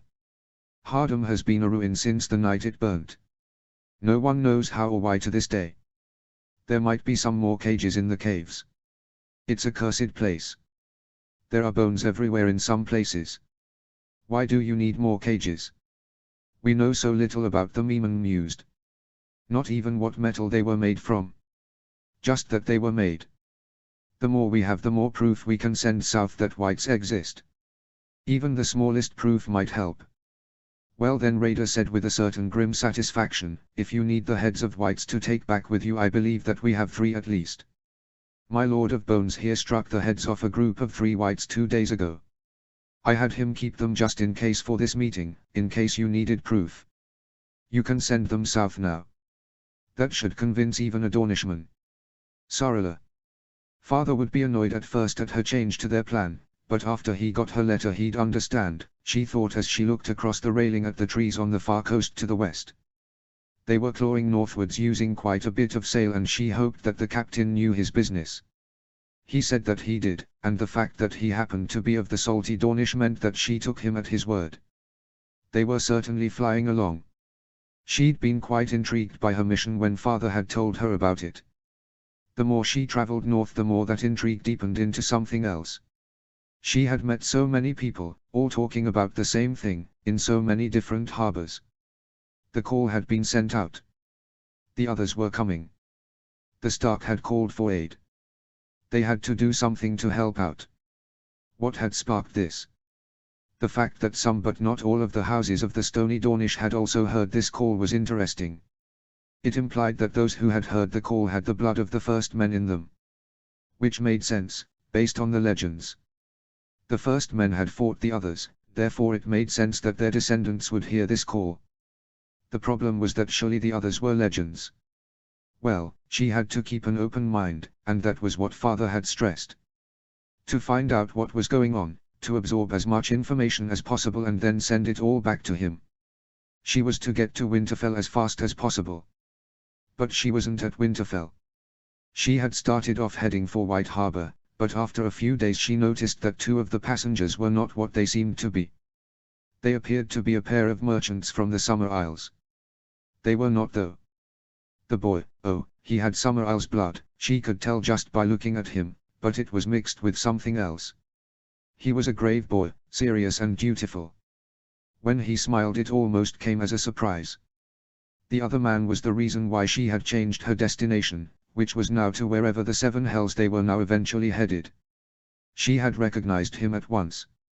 Father had made all of her sisters memorize the faces of every Lannister in the main line at Casterly Rock. This one had come as a surprise though, as he was supposed to be dead. Geryon Lannister was supposed to have sailed into the smoking sea of Valyria years before and then vanished without a trace, just as so many others had also done the same. Uncle Doran had banned Dornishmen from trying to get to Valyria. It was tempting, given the treasures that they had stored up there, but the price was too high. No one ever returned from that place. Until now. Interesting. He'd lost an eye and was older, but it was him, she knew it. And what was even more interesting was that even in White Harbor, away from Dorne, Geryon Lannister kept hiding his identity. Jason Hill, he called himself, whilst his son was Patrek. She knew the boy's true name though, Illyrian. Why would a Lannister need to hide his identity though? Where had he been? Where was he going? She had observed them both, very carefully, using every trick, every stratagem that she had wormed out of Father. Changing her appearance was easy. Making sure she was not seen was trickier. Geryon Lannister may have lost an eye, but he had gained guile. Anyway, she was now in one of the disguises she had created beforehand. She had bound her breasts, cut her hair severely, removed her earrings and put on the robes of a novice at the Citadel. As far as everyone bar the captain knew, she was a novice called Elras, and he was headed to the wall to gather information for the maester he was training under. She'd only had to threaten one sailor so far with her knife, after he had admired her ass and then commented on how much a boy like him might learn from a real man. She looked back at the shore. She'd written to Father from White Harbor and she hoped that he got the letter soon. It wasn't just the fact that Geryon Lannister was still alive. The Bay of White Harbor had been full of ships. The Company of the Rose had arrived there, and word had it that their mysterious leader was a Stark. Word also had it that Lord Mondaly was headed to Castle Black, to meet Lord Eddard Stark and the rest of the Lords of the North. Something was happening, everyone was talking about it, even if few could agree on what it was. Geryon Lannister had looked about, listened, talked to his son intently about many things, including the need for good furs, and had then taken this ship bound for Eastwatch by the sea. She'd passed on one last thing to Father in that letter. Geryon and Illyrian Lannister were guarding something. She didn't know what, but they were guarding something. Life was not going to be boring. At least she had bought new clothes as well. With a lot of fur on them. The north was fucking freezing. Bran. By the end of the first day he was convinced that being the Stark in Winterfell was boring. It involved lots of parchments, some of which he had to sign. It also involved times when he had to listen to Mother and Maester Lewin talk about things that sailed far over his head, like the animal husbandry bits and the work on the broken tower that seemed to involve more language of the eyebrow on their part. He wasn't sure what was going on there, but Mother had told him very firmly that he was to go nowhere near it. He had very briefly considered the fact that as the Stark in Winterfell he could give himself permission to climb things again. Then he'd thought about what Father would say about that, and the idea very rapidly died. The days that followed confirmed his decision that this was all very boring. At least he could escape the tedium at times and go off and train with Robert and Edric. His friends had more freedom than he did at the moment, and it rankled more than a bit. Robert was riding Shorefoot whenever he could, whilst Edric was being taught about Warhammers by Sir Roderick Castle himself, who knew quite a bit about it. But then Sir Roderick seemed to know a lot about every kind of weapon. He liked the fact that Castle and his nephew knew so much about so many weapons. That said, Jory did seem to walk about with a silly grin on his face at times. He'd seen him talking to Mother about something the other day, after which he'd walked away so fast that it had almost been a run. And now all of a sudden people were baking pies and being cheerful and talking about torches in the godswood. Grown-ups could be very odd at times. He sat in the chair now and stared dismally at the things he needed to sign on behalf of father. To one side mother was sorting through a few things that needed to be organized. And then Mayor Stillowin rushed in, looking more than a bit unsettled. "My lady, ravens have arrived. One from King's Landing and one from White Harbor." He handed them both over to mother, whose eyebrows shot up as she read them. "Oh," mother said eventually. "The king is coming here." Ned expected that. But this other message. "The Company of the Rose has returned. Led by an Edric Stark. And with dozens of cousins of the Lords of the North." "What is this?" "The message is from Sir Willis Marndaily, Lord Marndale's eldest son. I have seen his hand before, my lady. And there was news before from Pentos that the Company of the Rose was going there, seeking passage across the narrow sea. Lord Stark wanted confirmation before he left for Castle Black." "The Company of the Rose?" Bran asked. "Father told me about them once. Their forefathers refused to bend the knee to Egon the Conqueror. I asked him why and he didn't know." "Is that about that funny book that was in that pile?" "I saw it earlier." Mother and Mayor Stillowin both stared at him. "What funny book, Bran?" Mother eventually asked. "I saw it earlier," he said, rolling his eyes a bit. "Part of that pile over there that father has piled up. It's the red one with all the numbers, that he didn't understand. I noticed it because it's got an embossed thingy on the spine of the book." "Well, I mean that I noticed it the other day. The light hit it. You were talking about my duties whilst father is away." "I was, a bit bored." Mother exchanged a long look with Mayor Stillowin. They seemed to be amused about something. And also a bit exasperated.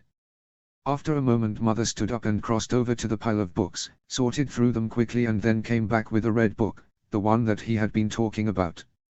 She peered along its spine. "A rose indeed. You have keen eyes, Bran. Well done." "Better eyes than mine." "I never saw that," Mayor Stillowin grumped, before sticking his hands in his sleeves, a sign that he was thinking very hard. This was a bad thing. It meant more language of the eyebrow. Sitting down she carefully opened it. "I remember this one," she said softly. Ned had no idea what these figures meant and the other books were more important. Or so it seemed at the time. I don't think that Ned really looked at this properly. Bran looked it. There were a lot of lines of numbers. Some were in black ink, many were in green ink and some were in red ink. Sometimes there were notes by them. And the writing was all different. The last page of writing made Mayor Stillowin gasp slightly. "That is the hand of Lord Stark's father, my lady. Lord Rickard Stark wrote those numbers and those words." He frowned at the numbers and the words. "Something about bravos. And some kind of protection." "The dates," Mother mused. "The last one is dated. It's dated to just before my good father left for King's Landing." "Left for his death, you mean, my lady?" the maester sighed. "Well now, it must mean something. We must puzzle out the meaning. Especially as this Edwin Stark says that he rides for Winterfell to present, a list of those who have returned to their families and some who will refound lost estates, whatever that means." Mother and Maester engaged in another staring competition, whilst Bran yawned so hard that his jaw cracked. Yes, being the Stark in Winterfell was no fun at all. Jon Arryn. The sun was starting to head down to the horizon as he entered the room where the small council was to meet. He was early, but then that was a good thing. It gave him a chance to sit and collect his thoughts. He tired too easily. He had headaches at times. He felt old and worn out. But he was an Arryn and he was temporary Hand of the King, at least until the reins of governance had been switched to a functioning court in Winterfell, or wherever Robert decided to base himself until all this was dealt with. The map on the wall caught his eye for a moment and he sighed deeply. What would it be like to just drop everything after the word came that Robert was ruling properly again, with Stannis as his hand? To go home. Back to the Vale. Back to the Bloody Gate and the Eyrie, to the Mountains of the Moon and all the sights and sounds and smells of his youth. What would it be like? If only Lysa had given him more sons. It was just him and Robert, though he refused to call him by Lysa's ridiculous nickname. Sweet Robin. Far. Robert Arryn would one day rule the Vale. And his son would have to be strong. He rubbed his head again as the familiar ache appeared and then disappeared, before pouring himself a small glass of watered wine. Pycelle had told him that he had to rest, had to relax, had to wait for his strength to return eventually. That meant waiting. He hated waiting.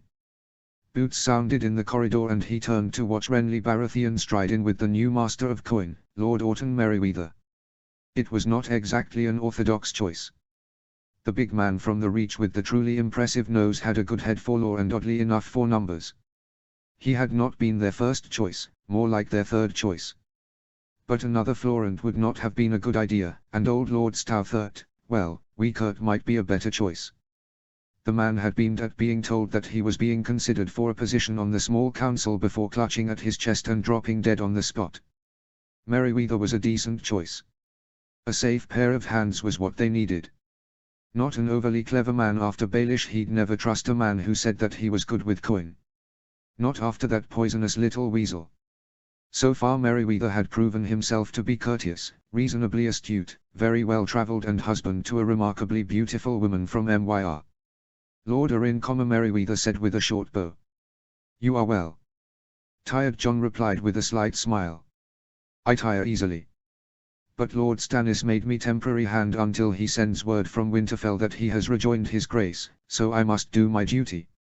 I am still a little unsure as what your title is, Jon Renly said with an easy smile. Acting hand. Temporary hand. Second hand. Most droll, Lord Renly, most droll, tittered a voice to one side. Varys glided into the room, on silent slippered feet. I see that we are almost all here. A shuffling and harroughing heralded the arrival of Grand Maester Pycelle, who blinked at them all roomily, before focusing on Jon. And how do you feel today, my Lord of Arryn?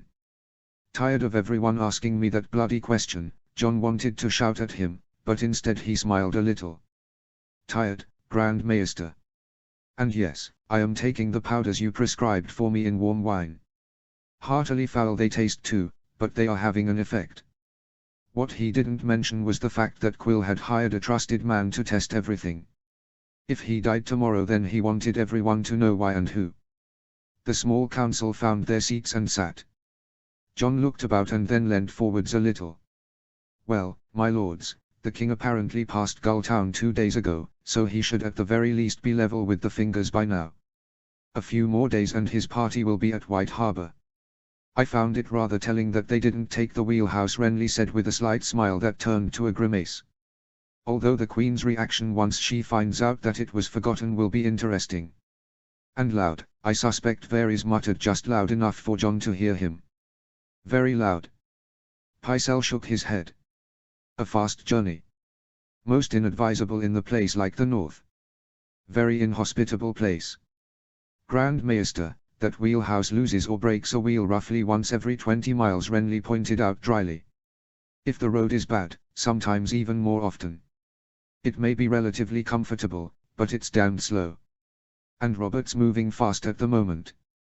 Damn fast, even by his standards. Cersei and the children will get a lesson in riding.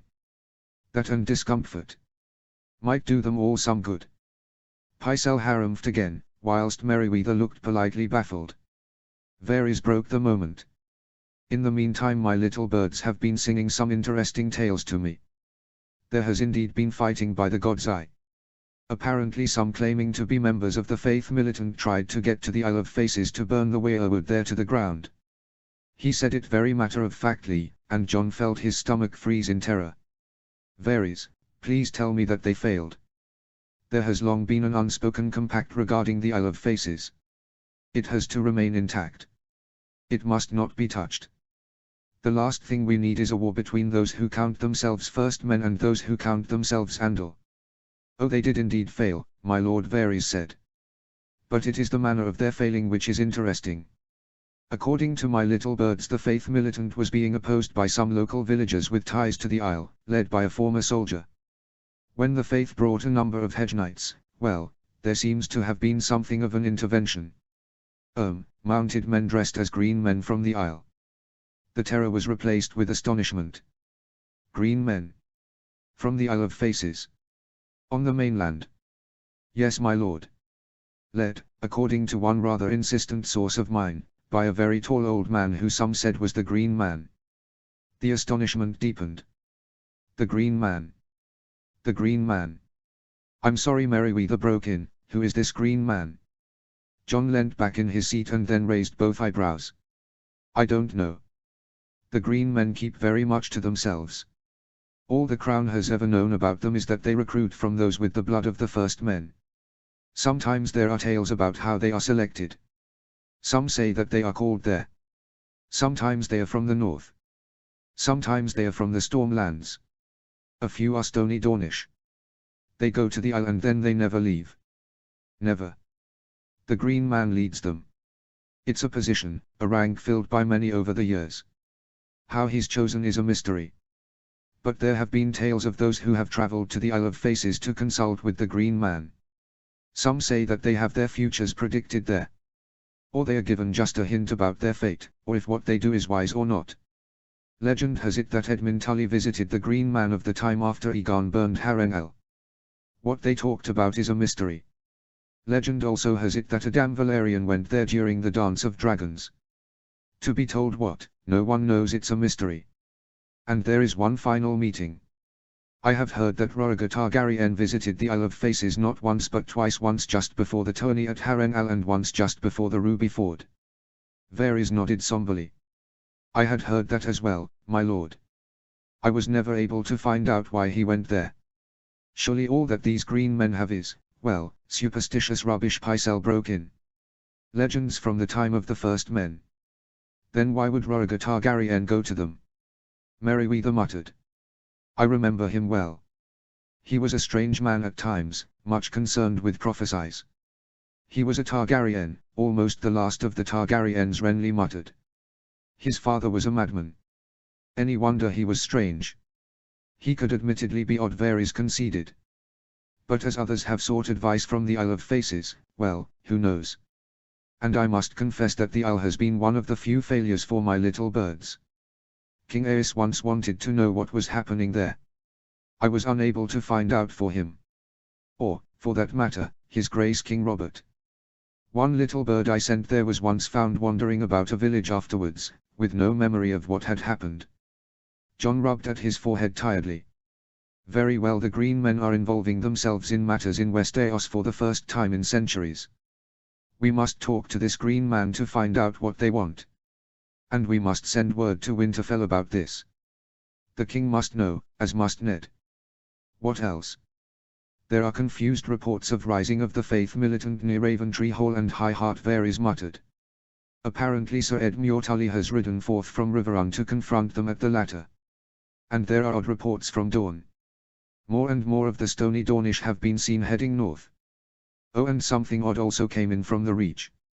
Apparently Lord Mace Tyrell has retired to his favourite hunting lodge, leaving the running of the Reach to his eldest son Willers Tyrell. Renly looked puzzled at this, whilst Merryweather smiled slightly. I have joined the small council at a time of crisis, the latter rumbled when he saw John raise an eyebrow at him. Much as I admire Lord Tyrell, Willers Tyrell is, the best of the Tyrells, in my view. Renly had turned a slightly odd colour and was opening his mouth to say something when a fist pounded at the door. Come! John shouted, slightly irked at the interruption. Quill strode in through the opening door with a message in his hand which, after approaching and bowing quickly to John, he handed over. From the foxhold, my lord. John looked at Quill. The man had an odd look in his eyes, like an odd kind of triumph. Taking the letter, he looked down at it. Shock roiled his mind for a moment. Then he smiled grimly. Your pardon, my lords. It seems that my wife has been found. Lord Castle writes from the foxhold that her party sought refuge there as she was very ill. He passed the message over to Pycelle, who scrabbled at it with interest in his eyes. It seems that I did indeed stab her back in her attack on me. Oh, Renly quipped. Then he sobered a little. Your pardon. Stabbed where? In, the arm, Lord Renly, Pycelle replied. The wound corrupted. It seems that Lord Castle's maester tried to save her arm at the elbow, but was unable to do so. Instead he had to amputate it at, the shoulder. He put the message down. A most serious procedure. My lord, you must prepare yourself for the possibility that she will not survive this. From what this message says, the maester of the foxhold has no small skill, but this would be a grievous blow for even a strong warrior. At least she has been found, John said heavily. And she is no longer a threat to my son. And if she lives, then we will get a reason from her as to why she attacked me. In the meantime, Lord Castle also writes that he rides for King's Landing. Humph. I wonder why. He isn't bringing Lysa. Indeed not, my lord, Pycelle muttered. Such a trip would mostly likely kill her. Then he paused. Castle. Castle. I thought that the lord of the foxhold was Lord Corlish. Corlish died without legitimate issue, John said quietly. Lord Castle is a former sellsword who I trust absolutely. A former sellsword, Pycelle harumphed. Are you sure that such trust is warranted, my lord? Such men are hardly noble. Hardly trustworthy. This triggered a slight cough from Varys. This sellsword, Grand Maester, is the man who caught the late and very much lamented Petter Baelish. Pycelle absorbed this for a moment. Ah, he said eventually. Well then, at times an infusion of new blood is most welcome. Most welcome indeed. Tyrion. The oil in the lantern to one side was starting to run out, judging by the dying of the light. He peered at it crossly and then sighed and closed the book. Time to stop reading and start sleeping. It was late enough as it was. He ran a hand over the spine of the book and then placed it on his chest and stared at the ceiling. Daisy's father had been a very gifted historian. A very gifted writer, come to that. His writing had been organized, neat but elegant. He had known when to differentiate between known facts and theories about possible facts. And he had had an excellent way of laying out the possible facts behind legends, explaining, verifying and knowing when to admit that something was too outlandish to be true. There was so much in this book. No wonder Ned Stark had been very thoughtful when he had handed it over, saying that Daisy would need to make copies, many copies. And there were hints about some of the weapons of their ancestors. The Fist of Winter, which old Lord Shuristone thought might be hidden somewhere in the crypts of Winterfell, had been thought to be made from metal found in a fallen star, one that had fallen near Winterfell itself. There had been a little treatise about naming habits, as well as mention of other weapons. Dawn was mentioned, as was the spear of the Gardener Kings. And some kind of axe in Casterly Rock, one that had apparently vanished at least 200 years ago. Other things were mentioned as well. Green seers and green men. The Isle of Faces was apparently very important to all First Men, as it was a proper weirwood grove, as opposed to the odd tree here and there south of the Neck. Speaking of south of the Neck, there was even a short list of families with First Men blood that had been known or rumoured to have been known to have the green sight. Much to his interest, the Casterlys were on that list, which meant that the Lannisters were as well. Those with the gift had, it seemed, dwindled quite a bit since the arrival of the Andals, but it still emerged every now and then. He wondered who the last Lannister with the green sight had been. It wasn't something that father had ever talked about. In fact, it was highly doubtful that father would ever talk about that. Or think about it, come to that. Although he might raise a scornful eyebrow at the very mention of it. Then he narrowed his eyes a little. There had been an odd reference to one Tyrk Lannister. Wait, he had been the Lord Commander of the Night's Watch, hadn't he? The one who had ordered the abandonment of the Night Fort. Speaking of the Night Fort, he made a note to look up any mention of that as well. There had been some odd references in the chapter about the building of the wall, about artifacts that had been used at the building of the old castle there. Something about a seat of sight, or something like that. Lord Shuristone had stressed that the tale was an old one and obscure even for the north. Lord Shuristone. He blinked a little in the dying lamplight and then reluctantly placed the book to one side. He needed his sleep. But he still cursed the name of Sir Willem Bootle, the man who had most likely murdered Lord Shuristone. Damn that man. He would never now have the chance to meet such a brilliant writer and historian as Lord Shuristone, and the gods alone knew how rare it was to read a genuinely good new history book these days. He blew out the lamp and laid back in the absolute darkness that had fallen. Tonight's camp was another holdfast, this one occupied.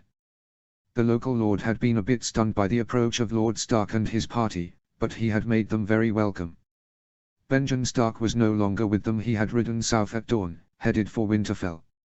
His tale had been a fascinating one, a lost base once used by the Rangers of the Night's Watch, a man who had been wandering possibly for centuries, a real tale of magic, and of whites. Whites. He'd seen something that few had for thousands of years, the severed and still moving head of a white. He knew that they were out there, he knew on an intellectual level that such things existed, but to see one, well, it made it all suddenly very real. The threat was out there. Father needed to see that head. So did Robert Baratheon. It might just kick the latter out of his sloth and lethargy. Perhaps. He rolled over and closed his eyes. More hard riding tomorrow. What fun. At least the saddle sores were starting to respond to treatment. Ed Muir. The main courtyard of Riverrun was filled with noise as he strode out of the doorway and into the crowd. All around him men were heaving themselves into saddles, checking cinches or doing any one of 100 little things as they prepared themselves to possibly go into battle. He looked at the crowd grimly and then cursed himself for being a soft-headed fool. That it had come to this, riding out against men of the Riverlands. Sadly they were now men of the faith militant, who would not listen to reason and who had to be stopped from doing something stupid. Burning down Godswood's 7 hells, burning down anything was incredibly stupid. With Father ill, that made him effectively Lord of the Riverlands, and there was no way that he was going to have people setting Godswoods on fire and then raving about the old gods and pagans. The Andal invasion had been hundreds of years ago. He had no intention of restarting those hatreds. Plus, the faith militant appeared to want quite a bit of power. He set his jaw slightly. If some of them had to die in order for peace to be restored, then he was happy with that. He hated the thought of it, but he had no choice. What he really needed was the time to get word to Ned and ask what was going on. The call had shaken him far more than he cared to admit. It had shown that there was something happening to the north, something that was old and powerful and capable of reaching those with the blood of the first men. Including him. Which frightened him a little.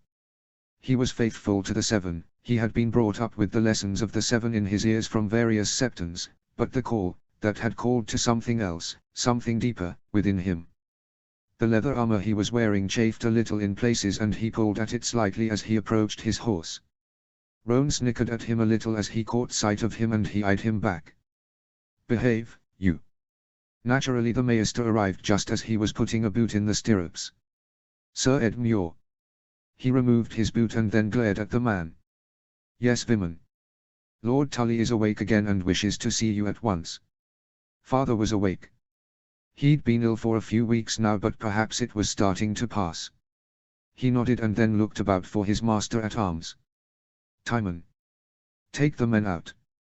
Head for High Heart at once. I want that place protected at all costs. I'll join you as fast as I can. My father needs me. Timon nodded somberly and then started to shout orders. As the men began to file their way out over the drawbridge, Ed Muir strode off to Father's room. To his surprise he found Father pulling on some boots, huffing as he did so. He looked tired and ill, but he was fully dressed. He scowled at him. Father, you are not coming with us. You aren't well. Father returned the scowl for a moment before sighing. I know, he said quietly. But I was at least going to see you off.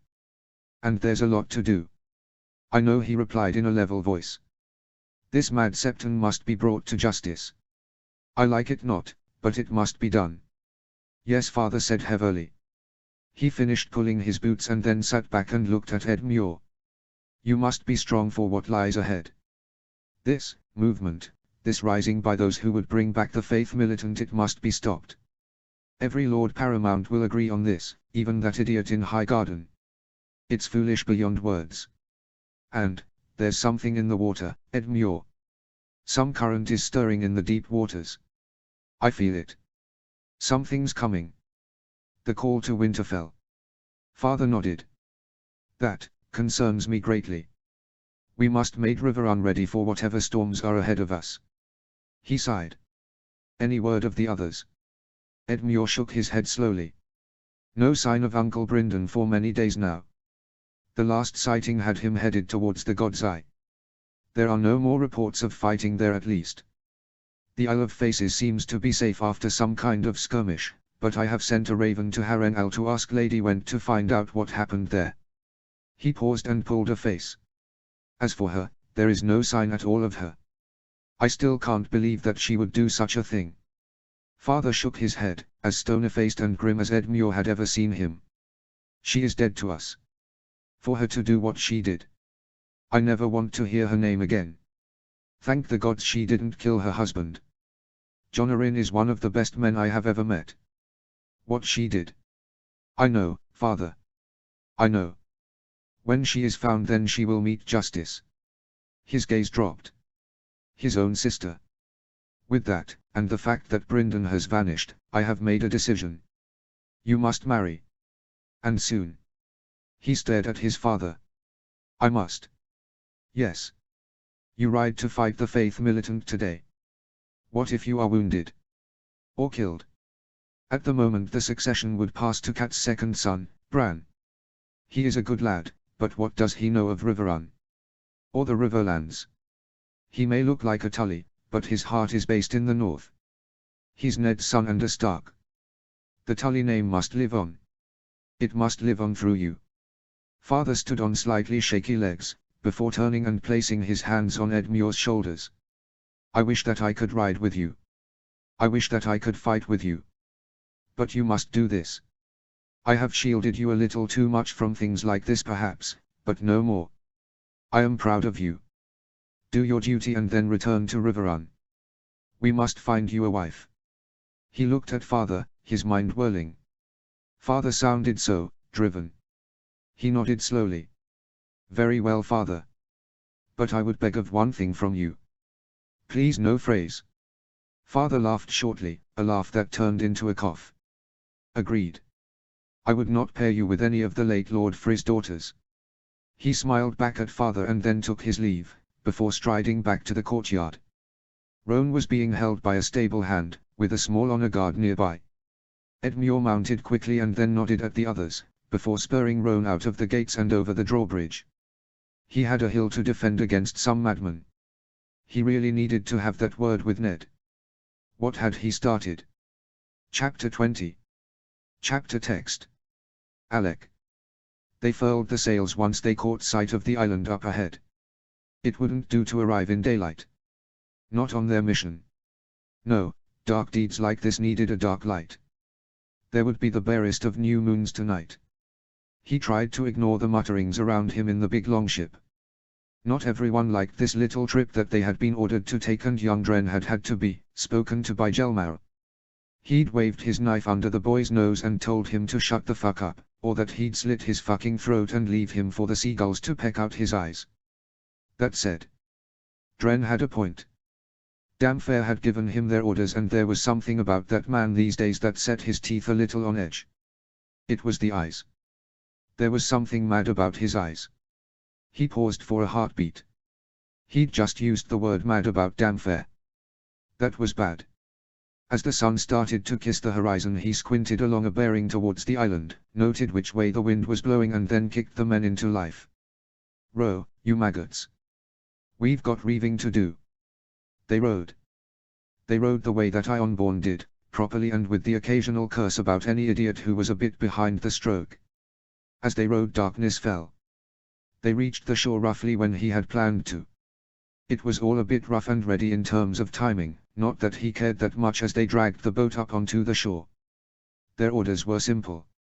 Get to Harlaw, raid the harbour, burn a few ships and then leave.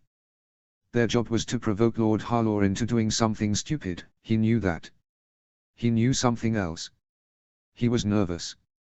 This was a bad idea. The reader was not a fool.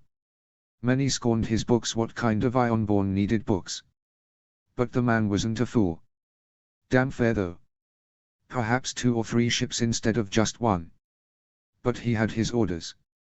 He led the men along the beach and up the path that led to the nearby harbour. They marched in silence, and with every step of aid foreboding grew a little inside him. As they reached a slight dip before the harbour, he sighed and then stopped the men with a muttered command. Torches, he hissed. Light the torches.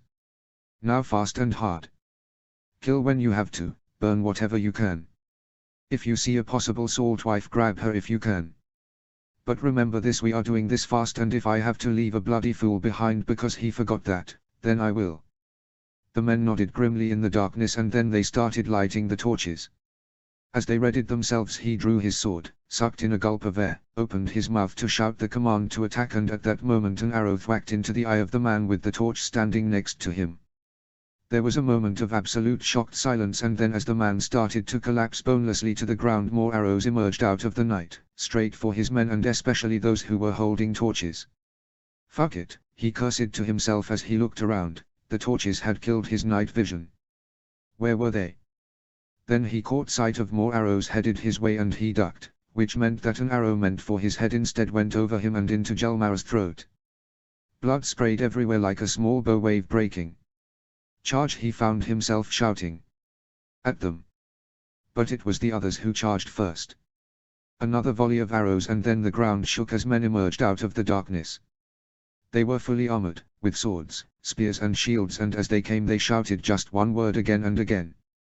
"Harlaw! Harlaw!" They were ready for us, he thought dazedly, and then an arrow came out of nowhere and punched through his leather jerkin and into his right shoulder. Agony hit him and he let out a choked scream as the sword fell from his hand. The attackers were in amongst his men now, and they were carving them up. They fought as a unit, whilst his shocked men fought on their own. How had they been ready? Then his mind caught up with his eyes. They were losing. His men were dying before his eyes. He reached down, picked up his sword, suppressed a moan at the flare of agony from his shoulder, and then bellowed, "Back! Back to the ship! Disengage and back to the ship!" He heard the odd cry of acknowledgement, but as he watched the men started to be overrun by the attackers. There was an exultant tone to the cries of "Harlaw! Harlaw!" now, and even the odd cry of the reader. A spear point jabbed at him and he barely had the strength to fend it off with his sword, and then he ran, stumbling here and there. Others followed him, but few of them, all too few. The pain from his shoulder was bad, but he didn't want to die, and he somehow kept one foot placed clumsily before the other. An arrow came out of the dark sky and hit the back of the man in front of him, who let out a choked scream and then went down. He tried to swerve, but his legs were shaking badly and instead he fell over the body. The shock caused agony to flare up in his shoulder, and then darkness took him. When he opened his eyes again he blinked muzzily at the sky. Where was he? And then the pain hit. Fuck, he was on Harlaw. And he was on his back. Had someone turned him? Boots crunched on gravel and a man with a torch approached. He was dressed in armor, but he knew his face. The reader himself. "Alec," he said grimly, before bending over him. "Ake. You fool. To use Ironborn tactics on Ironborn.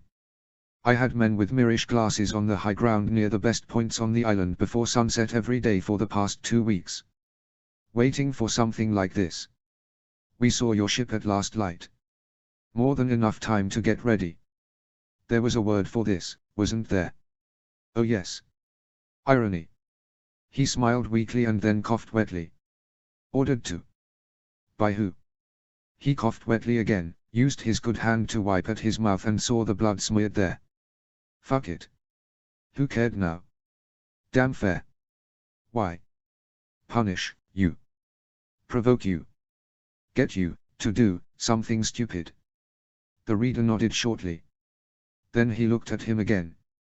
"I have had enough," he said in a voice like nothing Alec had ever heard before, "of Greyjoy stupidity. Asher. Nuncle." The word was said by a woman in full armor who approached carrying a torch. "Send the raven to old WYK. Tell the Stonerbrows that the time is now." "Yes, my lord," the woman said after a moment, and then she strode off. Alec coughed again, blood on his hand again. "Harlaw. And me. Mercy, stroke." The older man stared down at him. "You were a good man once," Harlaw muttered. "I owe you this much." He pulled out a knife, and the last thing that Alec ever saw was it coming down on his throat. Jamie. The run into White Harbor was interesting. It certainly wasn't boring. The number of ships in the harbor, or the estuary leading to the harbor, seemed to surprise the captain of the ship they were traveling on. "Busier than normal," he muttered as Jamie joined him at the rail. 2 or 3 times the vessels that would normally be here. Something's up. He looked at the boats and then raised his eyebrows. I'll take your word for it, good captain. I wonder why it's so busy then. The other man shrugged. I don't know, Sir Jamie. Wait, I recognize that ship. He pointed at a departing vessel that to Jamie's eyes looked exactly like all others apart from a slightly different shade of sail, and then grabbed for his speaking trumpet. Ahoy there! Is that the Pentosi Rock? There seemed to be a flurry of shouts on the approaching ship, as it folded a sail, furled a sail. All this sailing parlance bored him and slowed a little, and then a man was standing on its bows with a speaking trumpet of his own. Is that you callin'? How are you not dead yet? Skill, the captain drawled. At least you've got your scow pointed the right way, bow first. I've told you before, I was drunk that time, came the response. What's amiss? What's amiss? Why is the harbour so crowded? They were walking down the length of their ships as they shouted, with Jamie a fascinated spectator. Northmen going home. We helped ship the Company of the Rose across the narrow sea. There were a lot of the bastards, with a lot of equipment. Going too. Paid me well. Oh, and there's others coming in from all over West Eos. You heard of this call? The captain hesitated just a moment. He finally shouted back. Fair made my skin crawl. I heard it. Rather you than me. Strange times, my friend, strange times. I'm off back to Pentos. Odd things happening there too. And with that he waved, bellowed an order to hoist more sail and passed from earshot. Jamie and the captain watched the ship go, both frowning. This was almost odd. Perhaps he should have listened more to what was being said. And then there was a shout of "Look out below," that heralded the arrival of the Fat King as he climbed down a rope and landed on the deck remarkably lightly. He eyed the king for a moment. The man was dressed almost like a sailor, because he now loved to climb rigging, to the point where Circe had been eyeing the rigging with a certain glint in her eye, and it was starting to show. He was not fat, not anymore. Heavyset perhaps, but not fat. A lot of muscle had come back in a remarkably short space of time. So, the Company of the Rose has returned. Varys said that they were on the way. Baratheon peered at the city ahead. The north. The north, a hard place, but a beautiful one. Breeds good men and women. The biggest of the 7 kingdoms, by size. And now the most mysterious. His voice trailed off, his eyes on the distant horizon, or on something that Jamie couldn't quite see. Oh, there's a war coming. I smell it in the air. Best get ready. By the time that the ship had broken out the royal standard and then started to approach the main wharf, there was a crowd assembled on it. A pinnace had gone on ahead of the flotilla, and word had obviously spread that the king had arrived. In pride of place was a carpet, with a rather fat man wearing a greenish surcoat with a merman on it standing at the end. The problem was that it wasn't the right fat man. Baratheon, now dressed properly, strode down the gangplank, and as he set foot on land the crowd knelt almost as one. He strode up the carpet, with Jamie and Selmy not too far behind, and then stopped. Your Grace, the kneeling man ahead of him said, White Harbour is yours. Baratheon gestured for the kneeling fat man to stand up. Sir Willis Marndaly, is it not? Your Grace, Marndaly said as he stood with an effort, the others standing as well after a few heartbeats. Is your father ill or something? Sir Willis looked the king in the eye. He is gone to Castle Black, your Grace. Lord Stark has called the Lords of the North there. Well, this was unexpected. Selmy's eyebrows flickered slightly. Jamie stole a look at Baratheon's face, which had a look of deep concentration. Has Ned Stark called his banners then? Not yet, your Grace. He has called my father and the others to Castle Black for a council of war though. And to spy out the lie of the land, methinks, north of the wall. Now this was pure idiocy. However, Baratheon rocked backwards on his heels for an instant and then exchanged an odd look with Selmy. The call was loud here then. Sir Willis bowed his head and nodded. Like a thunderclap, your Grace said hoarsely. It was heard by us all. My father was very shaken. We all were. He straightened up. Something dark is coming, your Grace. He said the last words intently. Baratheon looked at him and then nodded. he said after a long moment, as he laid a large hand on the fat man's shoulder. When is your father due in Castle Black? In the next day or so, your grace, if things went as was planned. This made Baratheon pull a face. Not much point in me heading up there then. By the time I get there, Ned's council of war will be over. Very well, Sir Willis, we will need your hospitality for a few days as we prepare for the trip to Winterfell. I will meet Lord Stark there. Sir Willis nodded. Of course, your grace. We have quarters prepared for you and your family. He nodded respectfully as something behind them all, and Jaime turned slightly to see a slightly sour-faced Cersei march down the gangplank, with her children behind her. Oh, and we have messages for you at the new castle. Ravens brought them from King's Landing and other places. Baratheon nodded and then turned to his steward, a hard-faced Stormlander called Flinders. Unload what we brought on the ships. We stay here for a few days and then move to Winterfell. We'll be moving quickly. Do what you must, as I discussed with you on the ship. Aye, your grace, Flinders muttered and then vanished off. Baratheon wanted a fast trip to Winterfell. With the wheelhouse that Cersei liked to travel in. He must have knocked his head on something, Jaime thought with a hidden grin. So, Sir Willis, let us ride for the new castle, Baratheon rumbled as he strode through the parting crowd. And you can tell me all about what's been happening. Oh, and what of the Company of the Rose? I heard that they had returned. They have, your grace, said Marndale as he followed. Their leaders have left for Winterfell. A Stark leads them. Baratheon paused for a moment and then strode on with a laugh. A Stark. A distant cousin to Lord Stark. Ned will find that passing strange, but then he's always wanted a large family. They strode on, but all of a sudden Jaime felt the hairs on the back of his neck stand on end. He carefully looked at the crowd around them, looking for any eyes that lingered. He had the oddest feeling of being watched all of a sudden. And then after a long moment it went away. He shrugged internally and then carried on walking to the waiting horses. Imagination. Robert. He looked at the pile of messages with some trepidation. He was tempted to send for a large ale and then put it off, but no. He was king and he threw himself into them. They had all been marked for his eyes only, and if anyone had read them then he'd have their guts for garters. He had to admit something.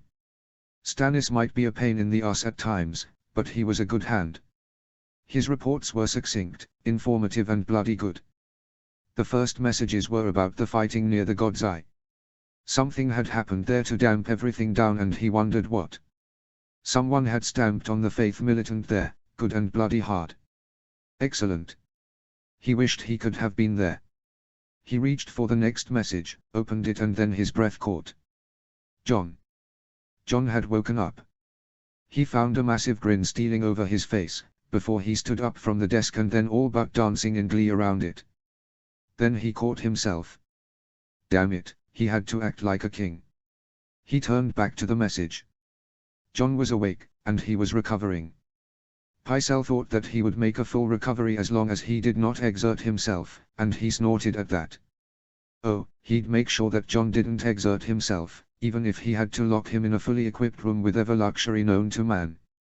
The next messages were routine, and then he reached one that made him stop dead again. Stannis had gone to Dragonstone because a godswood had been found there. On Dragonstone. That rocky dragon-carved island. That made no sense at all. Then he paused, his mind whirling. No, wait. Things had been mad enough of late. Stannis would not have gone without a bloody good reason, and besides he was due to follow them to the north eventually. More messages, and then something written in Stannis's own hand. From Lord Stannis Baratheon, Hand of the King, to His Grace the King Robert Baratheon. Travelled to Dragonstone to investigate report that godswood found by Shireen Baratheon and Gendry Storm. Story true. Lost godswood found and heart tree. Shireen cured of grayscale scars. Old gods have made their presence felt. Travelling at once for White Harbour with my family. He sank back into the chair in utter shock. This was astonishing. A sweet child, Shireen. Not pretty, but she had a good heart and an even better mind. But there was always that sadness that lay like a blanket around her. The grayscale. Not something that had ever been her fault, but it was something that made people stare and then look away. And she knew it as well. And now she was free of the grayscale. How? How? The old gods. They existed. He had known that before, but now he knew that for certain. He looked down at the message again. Astonishing. Well, Ned would probably give one of his looks when he heard of this. That look that said I told you so, but did you listen? Of course you bloody didn't. Someone was shouting something outside in the corridor that led to the room and he looked up. Oh. The scold was here. The bloody nag. And sure enough she burst in, followed by a slightly red-faced Sabaristan Selmy. There you are. Circea shouted. You dolt. You dullard. Did you think that it was funny not to bring the wheelhouse? To make your family suffer? Your own family? We need to move fast to Winterfell, he said quietly, his mind still spinning more than a little. The wheelhouse would have slowed our progress. So I didn't give orders for it to be brought. So your family means nothing to you? Circea bellowed, and he saw Selmy wince for a moment, and then he looked at him properly and frowned. Your Grace, is everything all right? Has there been any bad news about Lord Arryn? No, no. He woke up. That's good. But then there's this. He handed it over to Circea, who took it with a frown that was almost a sneer. Selmy peered at the message too. When Circea looked up there was a new look on her face, one that was perplexed. Is Stannis mad? Nothing can cure grayscale scars. And what's this about a godswood on Dragonstone? I don't know. That's what he said though. He stood up again. Something's happening, Circea. Something bigger than anything that anyone can imagine. She stared at him, baffled. This is nothing but insanity. And if you think that I have forgotten about the wheelhouse, then you're just as mad. And with that she threw the message at him, whirled and stamped out. That left Sabaristan Selmy, who just stared at him. Your Grace. We train now, Sabaristan, he said in a voice like stone. War is coming. I must be ready. You must be too. The north is where we fight this war. Robb. The boats on the long lake were something of a revelation. He'd expected some kind of barge organization, towed by different teams of horses at a good steady pace, but instead there were large ships with sails that looked almost as if they came from the Riverlands. When he had asked father about them, he had looked amused for a moment and then coughed slightly. Well, I did ask your mother. And Theon had a few suggestions about things he'd read as well. Seems to work. The winds mean a bit of tacking, but it's faster than a horse. And we'll be traveling at night as well. Cabins on these things aren't much, but we'll have to put up with it. He nodded and looked at the direwolves, who were gravely sitting in a row, frost fear at their head, watching the shore go past with a look of grave fascination. Theon was standing by a stanchion, also staring out at the shore, and he walked over to join him. You all right? Theon started slightly and then smiled slightly. Just thinking. About what? His friend, and Theon was still his friend, so many things had been crammed into just a few months. Paused, his jaw working a little. The future, he said eventually. What it holds. For me, for the North, for my family. I don't know what to do, Robb. I just don't. What can I do? You mean other than bring up a direwolf pup, fight at our sides as we fight back the others, save the wall and all of Westeros? A smile came and went quickly. That's quite a bit there, isn't it? But if I survive it, oh don't look at me like that. I'd heard Lord Stark's tales. War is a game of bloody chances and hard fighting. Then what? Back to the Iron Islands. I barely remember them, and besides I doubt my father would want me now after so many years of being a Greenlander. Theon sighed. My uncle Roderick Lord Harlaw, the reader, wrote to me, you know. Said that father was obsessed with the old ways, the iron price, as a means to strengthening his rule. Mentioned the rebellion as well. Thing is, my father's an idiot.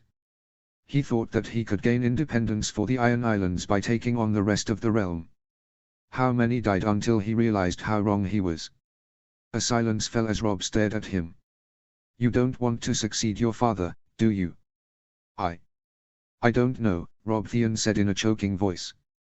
I don't know. I'm a northerner now, not Ironborn. I worship the old gods. I have a direwolf. The iron price means nothing to me now. I know what the cost of the iron price is. Blood. The Ironborn wouldn't want me as their lord. I wouldn't them as it stands now. He sighed again, before laughing slightly. Of course, I have to live long enough to make a decision. You're right, we have a war to fight. A war against something that we have to win again. What did you think when you saw that White's head? He remembered the look in the face of that dead woman, the way that the mouth worked, the way that the blue eyes swept around the room. And the mingling of horror and fascination that he'd felt. That was before the wrongness of it all hit him. The fact that this was something unnatural. Evil in fact. I knew that we have a war that we have to win on our hands. Have to. We have no choice on this. We win or we all die. I said, a voice behind them, and they both started. Father had somehow appeared behind them, and he looked at them both with as serious an expression as he could muster, something that made Robb swallow nervously. You do have the right of it. We win or we die. That is all we can think about for now. That said, Theon, you will get a better idea of what you want as times goes on. Fate would not be fate if it did not have surprises in store for you. From what I have heard, things are tense on the Iron Islands at the moment. Your father seems to have decided to ignore the call. That is not a popular choice for some, such as your uncle Lord Harlaw. Theon, I am reading the ravens from the Iron Islands very carefully. If your father does something stupid, then he will show himself off as an utter fool, Theon said bleakly. I understand, Lord Stark. I cannot know, I will not fight for him. I don't care about being his heir. Asher can be his heir. Father nodded somberly. From what I've heard recently, she might not want to be his heir either. And then he strode off along the deck. Robb exchanged a long and troubled look with Theon, before his friend finally shrugged. Never cared much for the name Greyjoy anyway. What can be grey about joy? Which was a good point. Robb raised his eyebrows and then nodded. Just don't be a Greystoke, brother. Too much history there. Theon shuddered. The Boltons again, he muttered. No. Grey mist perhaps. I'll think about it. Robb nodded again, before they both went back to watching the shore slide past. Do you think that the imp has his eye on Daisy Shirestone? Theon asked eventually. If he does, he'll have a lot of people watching him as they sharpen their swords in front of him, Robb replied with a certain grimness. My cousin's been through enough of late. That said, if he brings her Bootle's still warm heart on a plate, we might look on him a little more favorably. This brought him a bark of laughter from Theon. It might at that. Well. How long to the wall? At this rate, a day to the end of the lake. At the rate that father rides, 2 days after that to the new gift. A day to Mole's Town perhaps. And then to Castle Black. Theon shivered a little and then looked back at the shore. The King's Road could be seen from here, and there was a trickle of wagons and other traffic going north. Hard riding. Urgent riding. We win or we die. Brindon. They made camp in a small wood that evening. The party of green men was already smaller than it had been, with several of them traveling off in different directions. They were to do a little gardening, the green man had rather cryptically told Brian and himself, in some places that had been neglected. As they built the fire, Brindon noticed with a slight start that they were close to a ruin. It might have been an old holdfast, or a tower, built from large stones, and it looked older than anything he'd seen for some time. I've camped here before, the green man said softly as he saw Brindon looking at the ruin. A long time ago. When I had a squire called Egg. Egg. Then he made the connection. That was King Egon. It was a good man. The best of the Targaryens. We walked around the ruins. Wondered who had built them. Speculated on the stones. Egg thought that this place had been built by the first men. He smiled slightly. Different times. Happier times. His eyes glittered for a moment. That was before Summerhall. And before I knew things. A short silence fell as they looked into the fire. After a long moment, Brian looked at the green man. Where do we go now? High Heart. We will be needed there. How can you tell? The green man smiled slightly, before standing. The first time I was here I found something. Walk with me. They exchanged glances and then stood, following the old man as he led them through the trees and past the ruins. They passed the crumbled remains of a wall and then he saw it. A heart tree. There was a heart tree here. The green man strode up to it and looked at it with some fondness. There are more of them in the south than you think. Hidden here and there. In woods, by ruins like this. Waiting for people to remember them. Ready to come alive again. He gestured at the ground, where small white-stemmed saplings with red leaves were starting to sprout. When the call went out, people started to remember. The old gods strengthened from that. And the heart trees heard it too. Magic lies not just in the hearts of men and women but also in the air, in the water, in the earth. Weirwood trees tap into that.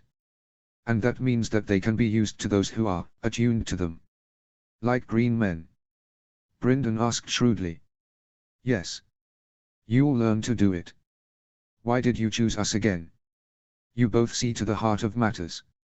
See the truth, even if it hurts. Which is why you are needed. It is hard to see the truth at times. We face a hard future, with prophecies making it hard to see that truth. And prophecy is something that can be twisted, abused and just simply misinterpreted. I have seen it happen right in front of me. Which is why we are here. I need to show you both something. I thought you already had the tree. The tree is a tool. It can be used to see what has passed.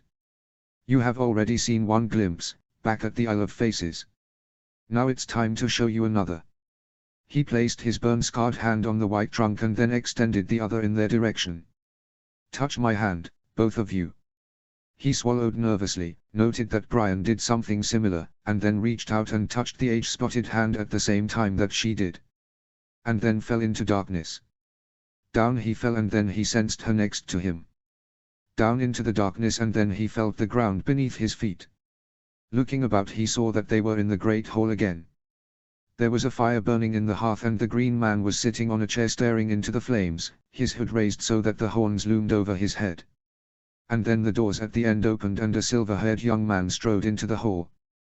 Brynden stared in astonishment. Rhaegar Targaryen, he muttered. By the old gods. Just as I remember him.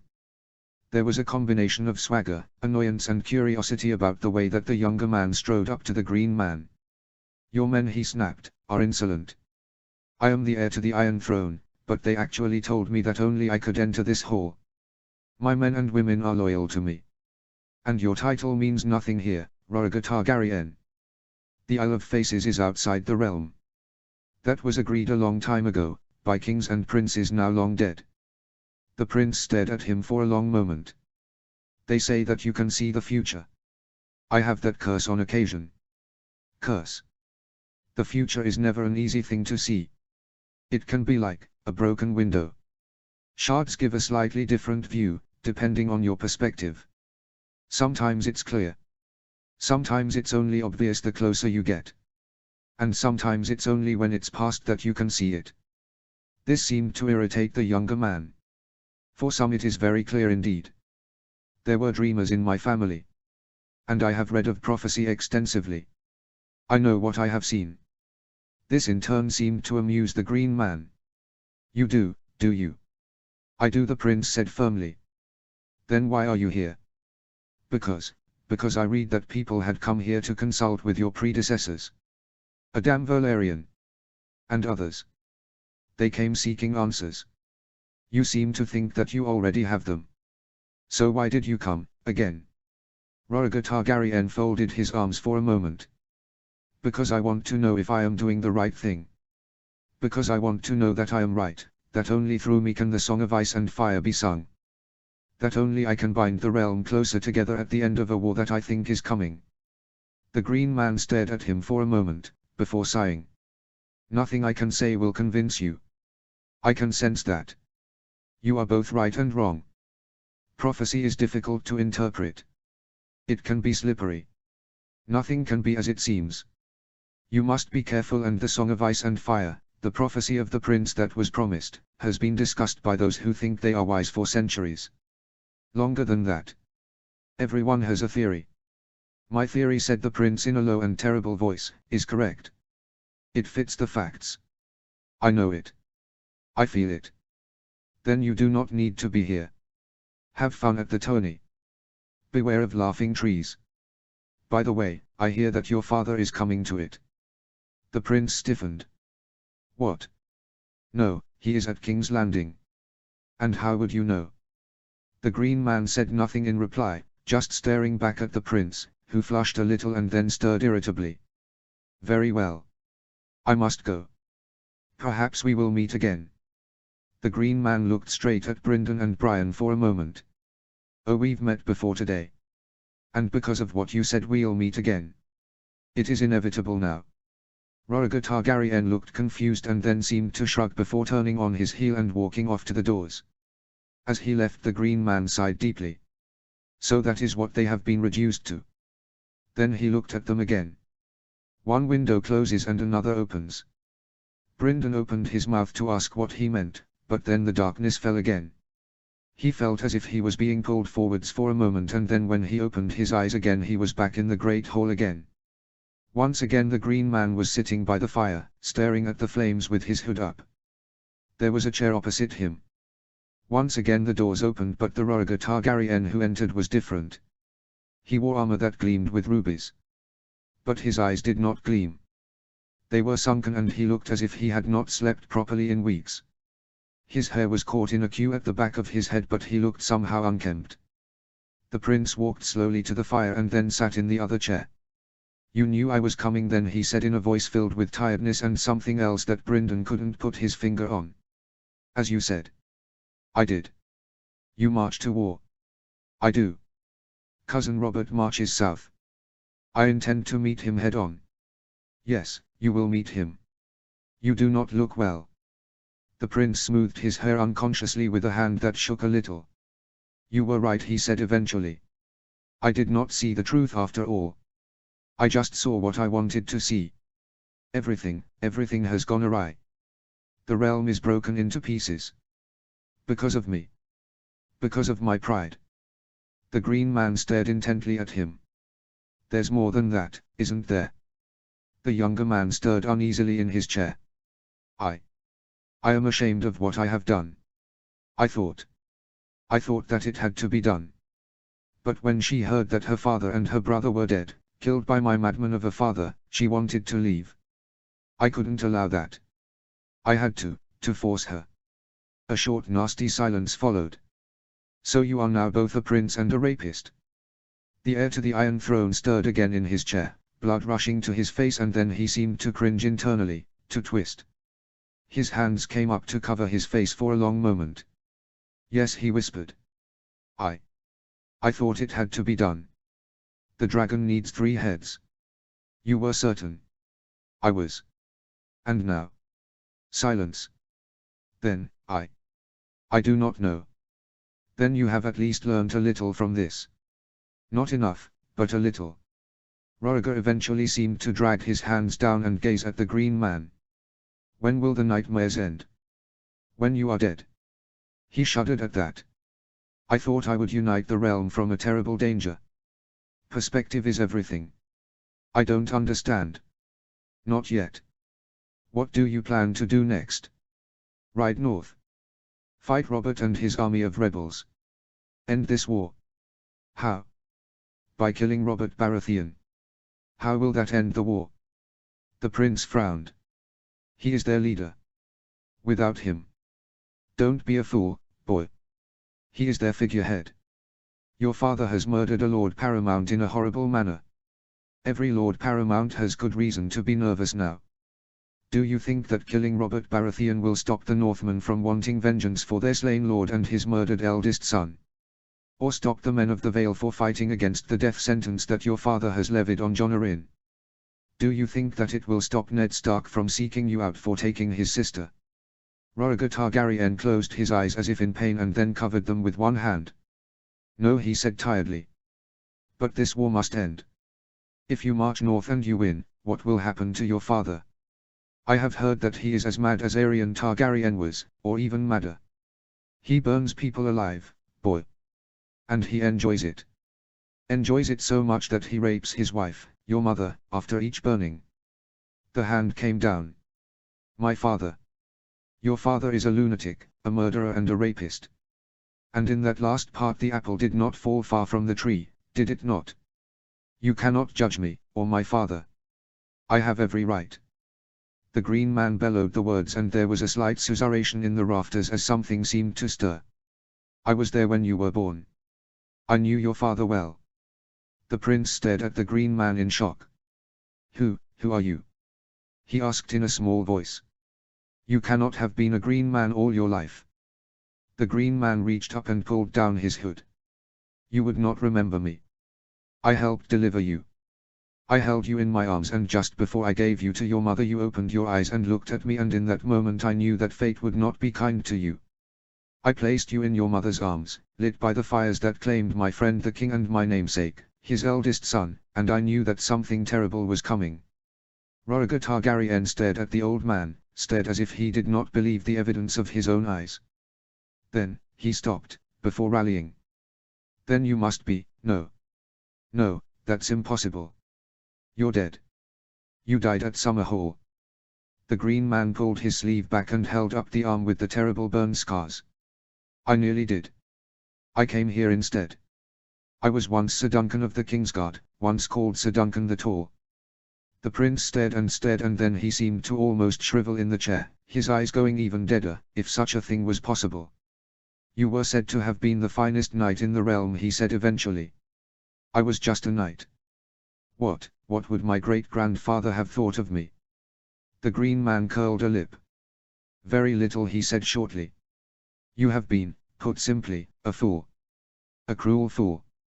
The prince flinched at those words, as if he had been struck. After a long moment he looked at the green man. You once advised my great-grandfather. Advise me? No. What must I do? You know, in your heart, what you must do. There is one way to end the war. Seek out Robert Baratheon. Face to face. Fight him.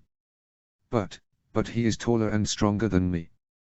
He would. His voice came to a halt as he looked into the implacable eyes of the green man. Ah, he said eventually. Ah. I see now. Yes. I am the given sacrifice, am I not? You asked what would end the war. You also asked when the nightmares would end. Of course. A short silence fell. Then he stood up slightly shakily. Thank you for your advice. It seems that I have a battle to fight, if not for the reason I first thought. I have never had to give such painful advice. But it is still appreciated. And with that he walked away to the doors, his shoulders still slumped, a look of defeat hanging over him but also with a certain grim purpose. He goes to his death, Brynden muttered, and just for a moment Rhaegar seemed to turn his head in his direction and frown slightly, before leaving through the doors. Brian nodded, a fierce look on her face. Good, she muttered. He will pay for his crimes. And with that they were suddenly back at the heart tree. The green man lowered his arms. Rhaegar Targaryen thought he had read a prophecy correctly. He was wrong. Come, let us eat. And I will tell you of the prophecy he mentioned. Bran. Mother had finally told him what the excitement was all about. Apparently Jory Castle was to marry Anna, Robert's nursemaid. Not that he seemed to need a nursemaid much these days. He was too busy running about with Edric and Bran, to the point where according to Anna he was starting to stop looking pasty. This was confusing. Robert looked nothing like a pasty. But he did look a bit browner from all of the sun. And all the riding that they'd been doing. And the archery. And the sword practice. Although in Edric's case it was Warhammer practice. It was odd to have such good friends. As in people who weren't family. The past month had been fun. Except that he still couldn't climb the walls. Not that he missed it all that much at the moment. All the riding, archery, swordplay, dealing with paperwork and above all running around and playing was a bit tiring. And now there was going to be a wedding. It was all very odd. At least Jory and Anna seemed very cheerful about the whole thing. Mother seemed amused and a bit wry, Sir Roderick Castle seemed to be lost in memories at times, and Septum Ordain was grumpy for no reason that he could fathom. As for Arya, she rolled her eyes every time the wedding was mentioned, whilst Sansa seemed to be taking notes and blushing half the time every time she looked at Domeric, who, it had to be said, kept blushing as well. When he wasn't practicing on that harp, that is. At least Domeric was still giving them all riding lessons. Robert was getting quite good on Surefoot, while Edric was getting to know his favourite horse, Grelock. As for Bran, he'd finally chosen a horse. Star had, well, a star on his forehead and a way of staring at him in a slightly long-suffering manner. Seemed to like summer as well. He looked over at the broken tower. The top wasn't that broken anymore. According to Maester Lewin, it wouldn't be quite as tall as it had been, but it would be habitable again in a few months. There was scaffolding in places and the ivy that had once covered part of it had gone. If he had still been allowed to climb, then the broken tower would no longer have been a challenge. Which was a shame. Someone was shouting at the gatehouse and he looked over. Edric and Robert were also looking at the gatehouse, and then the gates opened and a solitary figure dressed in black rode through. He blinked. That rider looked familiar. The black rider rode in, shouted something jovial at an approaching Sir Roderick, who bellowed something back, and then Bran recognized him. Uncle Benjen. He called out, and his uncle looked his way as he dismounted, pulling off his saddlebags with care. Bran. How are you, lad? Well, thank you, he replied, remembering his manners. He was the Stark in Winterfell after all. Then he looked at his friends. This is my Uncle Benjen, first ranger of the Night's Watch. Robert and Edric stared at his uncle, who was striding towards them. So, Bran. Who are your friends? This is Robert Arryn, son of Lord Arryn, Bran said, gesturing to Robert, who placed his hand over his heart and bowed. And this is Edric Storm, natural son of his Grace King Robert Baratheon, the first of his name. He was quite proud of the fact that he remembered all of them. Edric also bowed formally. Uncle Benjen regarded them all gravely, a small smile playing at the corners of his mouth. And then he bowed back at them. Honored to meet you both. Then the smile went away and he looked around. I need to talk to your mother, Bran. But all he had to do was look about and then point. Mother was already scurrying towards them, Maester Lewin and Sir Roderick in her wake. Benjen. Mother said as she approached. How good to see you again. Ned's on the road to Castle Blackerned. I saw and spoke to him on the road, Cat, Uncle Benjen said as he kissed her on both cheeks. And he sends his love. That mission he sent me on. I succeeded. He said the last two words with a certain something in his voice that made the other three grown-ups go pale. Mother clutched at her chest for a moment. And then she rallied slightly. You have a hand. Uncle Benjen eyed Bran and his friends for a moment. Something larger. Cat, Winterfell needs to see this. This confirms everything. We need people to see this. Even the boys here. They are too young. Mother protested.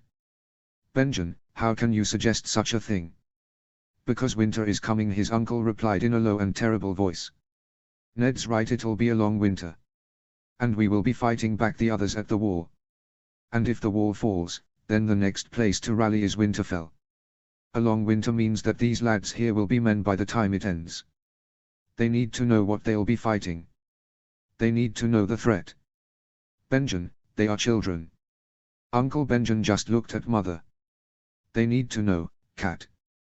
Not Rickon, he's too young, but the others, they need to know. This is important. This will be their war soon. They will not be children forever. And Bran is old enough now to witness executions. I was when I was his age. There was what appeared to be another debate in the language of the eyebrow for a moment, and then Mother's shoulders slumped and she nodded slowly. Then she paused. Are Rhys, son of Dana and Shagger, still here, Sir Roderick? The big man frowned for a moment. Aye, my lady, he rumbled, they are. The Vale tribes are moving north to the wall in stages. Lord Stark made it very clear that there not to be any excesses. For some reason he looked at Bran briefly as he said the last word, as if he had been about to say something else. Call them to the Great Hall, if you please, Sir Roderick, Mother ordered with a sigh. And Arya and Sansa. Domeric too. And as many of the senior servants as possible. They will all need to see this. And then she turned to a baffled Robert, Edric and Bran. "Boys, you must come with us. There is something you must see." "Ben, is it safe?" "It's in a cage. It's a long story, but the first men made cages to slow the rot on such things, so that it could be taken south to show that they existed." "A wise idea," Maester Lewin muttered, his eyes gleaming a bit. "Cages made from what though?" "Do you know?" Uncle Benjen muttered as they all walked towards the great hall. "I don't know, Lewin. It's an odd color." By the time that a crowd of people had gathered in the great